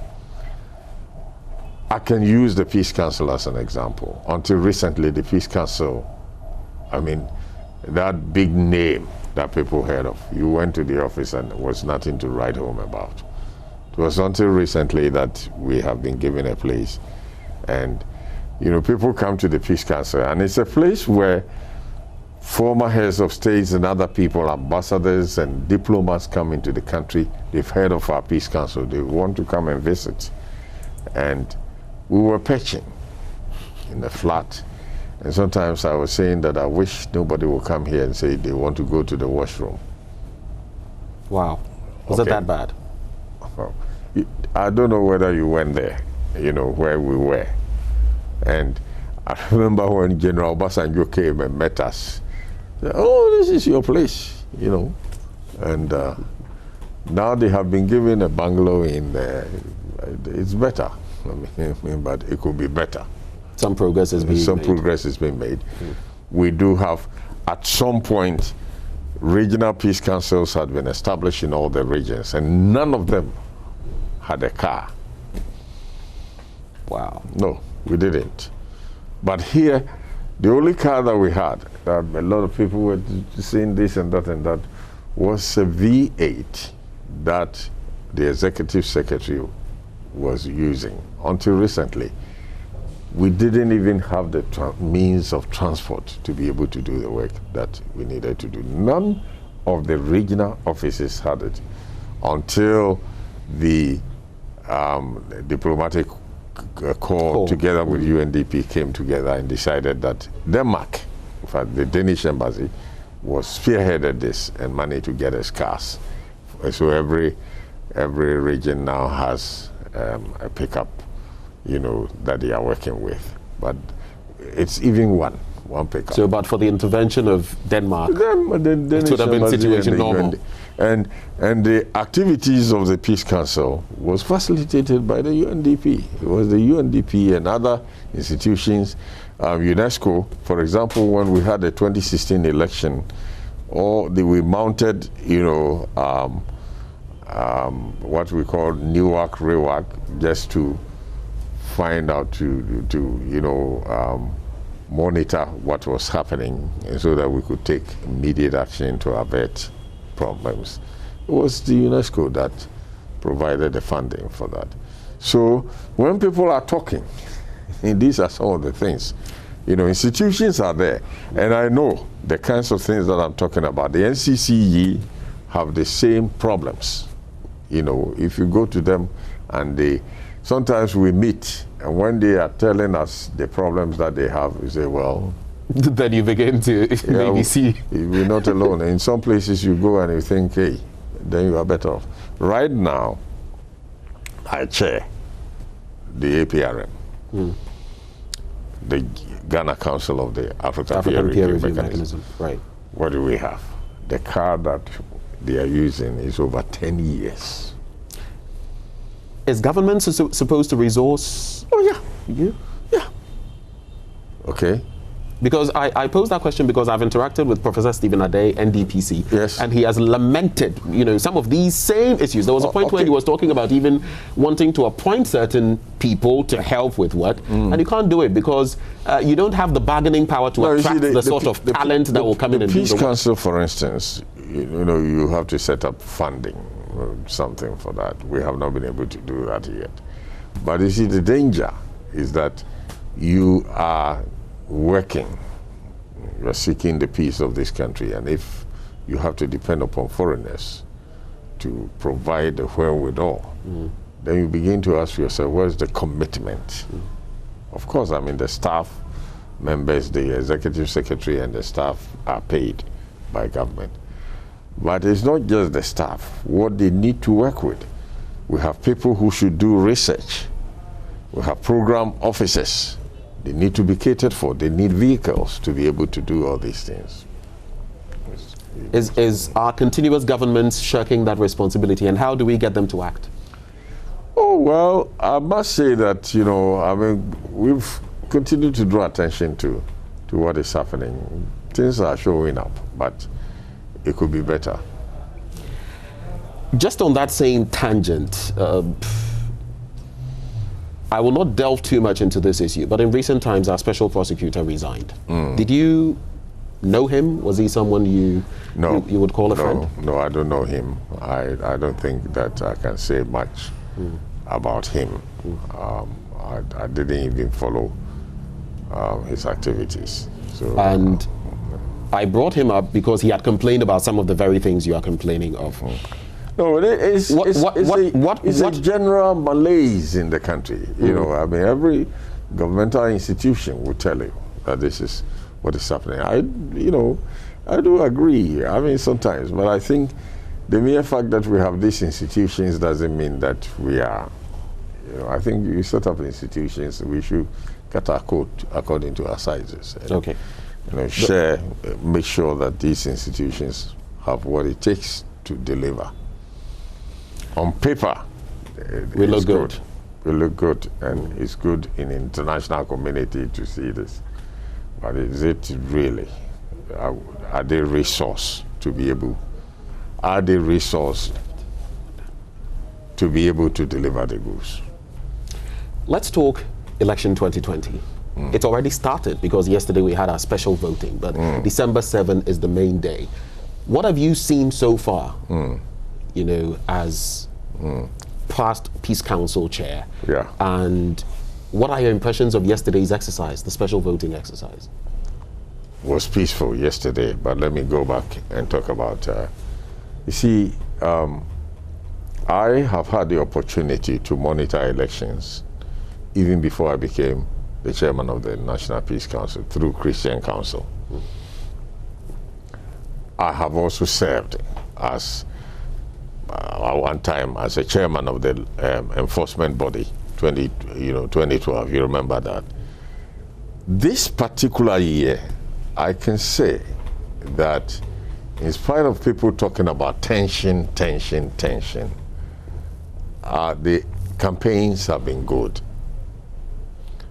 It's been contest of ideas. They have spoken on their manifestos. That doesn't mean that everything has been perfect. I mean, I can say that. But compared to the years past, where political campaigning was more of invectives and insults and all those kinds of things, you don't see that much. If somebody is campaigning and the person has his manifesto and the person says, I don't think you can do this. I will be able to do this. I have done this, I've done that. It's contest of ideas. That's permitted in any civilized country, in any civilized democracy. So I think this particular election year, the campaigns have not been that bad. The acrimony has lessened, it's subsided. And I'm grateful. Does it mean that our political culture is maturing? I'll leave that to posterity. Okay, I want to believe that we are maturing somehow. In terms of the Electoral Commission, despite all the the kinds of things that NDC and some others have had against them, have done very, very, very well in terms of their preparations. And the fact that they have always come out, let the citizens know, for me is the best. I want to believe that they will continue. Like what we saw yesterday, I hope that during the general election itself, we may not encounter any difficulties. For me, I think with the help of God, this year's election will turn out to be one of the best that we have had. And that's what we all pray for. If you had to score the EC, what mark would you give them? 65. 65%? Yes, that is A minus. A minus. And coming from a lecturer, you're a lecturer, so you know exactly what you're apportioning to them. Yes. Now, in 2012, you were chairman of the National Enforcement Body of the Political Parties Code of Conduct. What would be your message to the political parties, especially the two major political parties, MPP and NDC, ahead of December 7th? My message to them is this. You see, power resides in the people. Sovereignty is in the hands of the people. And you have come to us for us to give you the mandate to rule us. Our political culture is not that matured, so a lot of people are not voting on the basis of informed choices. I don't think that people have really truly sat down to do proper interrogation of the various manifestos. Attempts have been made. Media people, you have tried to bring some of them to explain some of these things. But we are far, far away from people doing proper analysis of the manifestos. But whatever it is, it's a promise that you have given to the people. People would definitely vote, and they will give you that opportunity.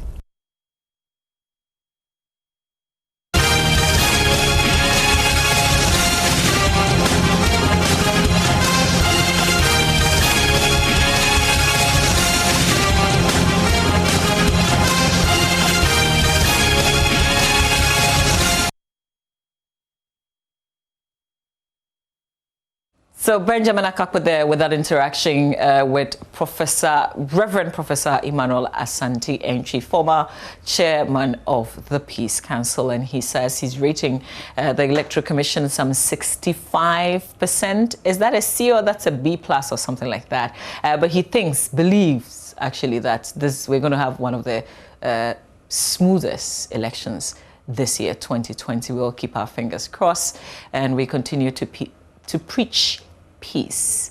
Now, let's talk about identifying fake news, which is really important, crucial, particularly at this time, which will also be very useful on election day because already people are throwing things about. So what happens on Monday when you begin to see all those things? Either people saying they've won, somebody saying this thing has happened somewhere. How do you identify what is true and what is not? That's our next conversation. Joining me via Zoom for this is Dr. Abena Yeboah Benin. She's head Department of Communications at the University of Ghana. Very good morning to you, ma'am. Thank you so much for your time. If you can kindly unmute, then we can hear you. Yes, am I being heard now? Yes, we can hear you. So thank you. Good morning to you and good morning to the viewers. Great. All right, so I like what you're doing, and it's timely as well with identifying fake news around this period ahead of Monday. Explain exactly what you're doing? Okay, so what the Department of Communication Studies of the University of Ghana, with the kind help of some organizations, what we are doing is to get Ghanaians and especially young people who are voting on Monday to become a bit more circumspect how they engage with information in the days leading up to the election.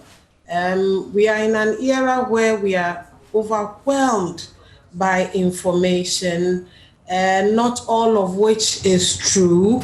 And sometimes we become unduly vulnerable because of the kinds of information we consume, especially in the social media environment. And I lay emphasis on that because when we go into the social media environment, there aren't gatekeepers, there aren't mediators. The information lands in somebody's head, it's been posted. Unlike the stories you carry here on JoyNews, where your editors would have sieved the information to make sure, is it valid, is it true, am I representing all points of views? And so we think that in the days leading up to the election, it is very, very imperative to remind Ghanaians again of the need to be tempered in how they consume information, of the need to be tempered in what information they allow themselves to share, to click on share, to retweet, on the need to be mindful of what kinds of information they create. Because as I have said, in the era we are living in, because the power has been taken from the traditional media when it comes to gatekeeping, we've all become creators of content. We've all become sharers of content, and we are also consumers of content. And so the object of this campaign, being this last week of the election, is to just draw a bit more awareness to the need for us all to be a bit more careful with the information we're consuming and what we're doing with it, knowing that not all of it will be true. All right, let me also bring into the conversation Fidelis Sesenu, who's faculty member, Department of Communication Studies at the University of Ghana. Fidelis, a very good morning to you. Thank you for joining in on this conversation. So how is it going to play out? I mean, how do people figure things out? So I don't know if my head of department, good morning to you and good morning to your listeners. I don't know if my head of department has already addressed it, but we are rolling out a campaign which is primarily made up of videos featuring prominent media personalities who are essentially giving voice to the messages we hope to carry to the young people and other relevant audiences. So telling people to be careful, to be circumspect during these times when a lot of information about political parties, personalities, manifestos, ideas, promises are flying around. And so just take a pause, for people to just take a pause and sometimes just do a few things to just check whether the information you are liking, commenting, engaging, and likely sharing to more people is actually true and will not cause harm to our public space and the democracy we are trying to build.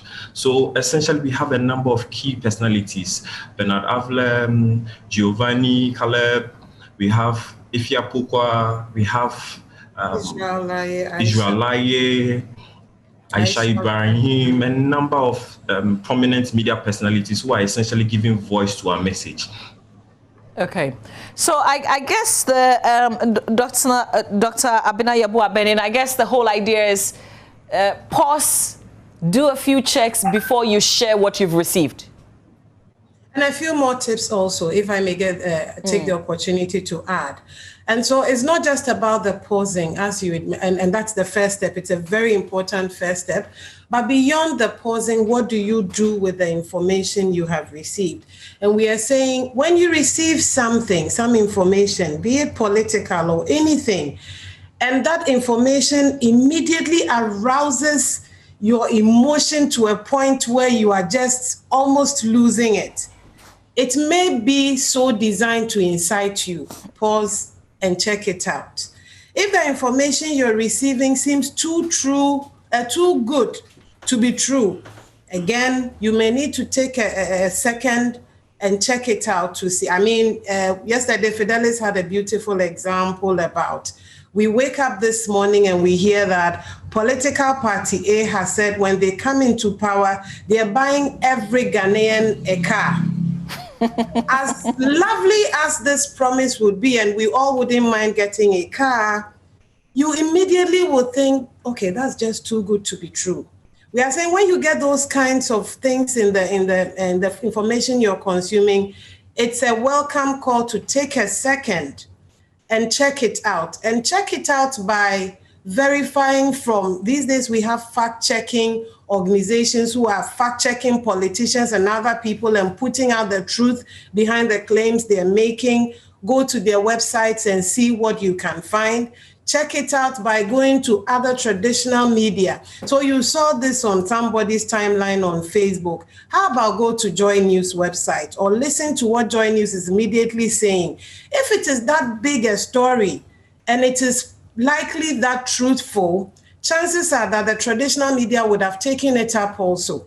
And so when you go looking on the traditional media pages or websites and the story is not there, it's an indication that this may be a figment of somebody's, imagination. Don't forget that the era we are living in, because people need different ways of pushing traffic to their websites, they're doing what we call clickbait. And so they put information out there, sometimes sensationalized, but sometimes utter untruth, with the hope that once you see it, you will click on the link to go and find out more. It brings you to their website and they try to keep you there with more stories of the sort. And so we are saying the moment you get something that whips up your emotion too quickly, or you feel this is too good to be true, oh, this is ridiculous, it may be a chance to take a second, go check it out before you decide whether to like it, whether to share it. Because if it is fake news, its power rests with you sharing it. Fake news is not effective if it stays with the person who first posted it. It's because we all share it that it gains mileage and affects us all. That's really, really important. Now, Fidelis, why is it important that we target young people with this campaign? Very good question. Very good question, Mama V. So young people we know spend a lot of time online. And so we are even categorized as was digital natives. So because we spend so much time, previously, prior to the explosion of and advancement of digital media, the primary sources of socializations, the agents which influence our beliefs, our attitudes, our knowledge, the way we thought and felt about things were families, our educational systems. But now it isn't the case. It is the digital media, it is the traditional media. And because we spend so much time on these things, these agents tend to influence what we think. And in fact, because we are dealing with elections, they tend to influence our decisions, our voting decisions. So because of all of these, and also because as young people, we are a little more susceptible to. So when you look at the research around fake news and misinformation, certain groups of people tend to be a bit more vulnerable, and young people are a key group, a key demographic of those group of people who tend to be vulnerable. And because again, we are thinking forward, these are the people who are going to be the future leaders. These are people, we are the ones who are going to be, God willing, living 50, 60, 70 years to come. So we get these ethos imbibed in the young people at this stage. Hopefully, it is something that they can carry forward throughout their whole life, both offline and online. So that is one of the key reasons we are targeting the young people. And also target and hopefully inculcating a healthy skepticism in them, for them to know that not everything you see online is true. And that as both as sharers and as creators, we do have key responsibilities we owe to both ourselves and the audiences or the people who follow us online and offline. Great. Well, I'd like to say thank you so much for your time, and it's really important what you're doing. So we appreciate your contribution to having a peaceful election on December 7th. Thank you very much, Head of Department of Communication Studies, Dr. Abena Yeboah Benin. We appreciate your time. And then also to you, Fidelis Sesenu, faculty member, Department of Communications, also with the University of Ghana. Thank you, guys. All right, coming up next, we've got show business, but here's something that I want to remind you of that Dr. Yeboah Benin says. Fake news is powerless if it stays on your phone. Make sure you cross-check before you share. We've got show business coming up. Caddy is up next.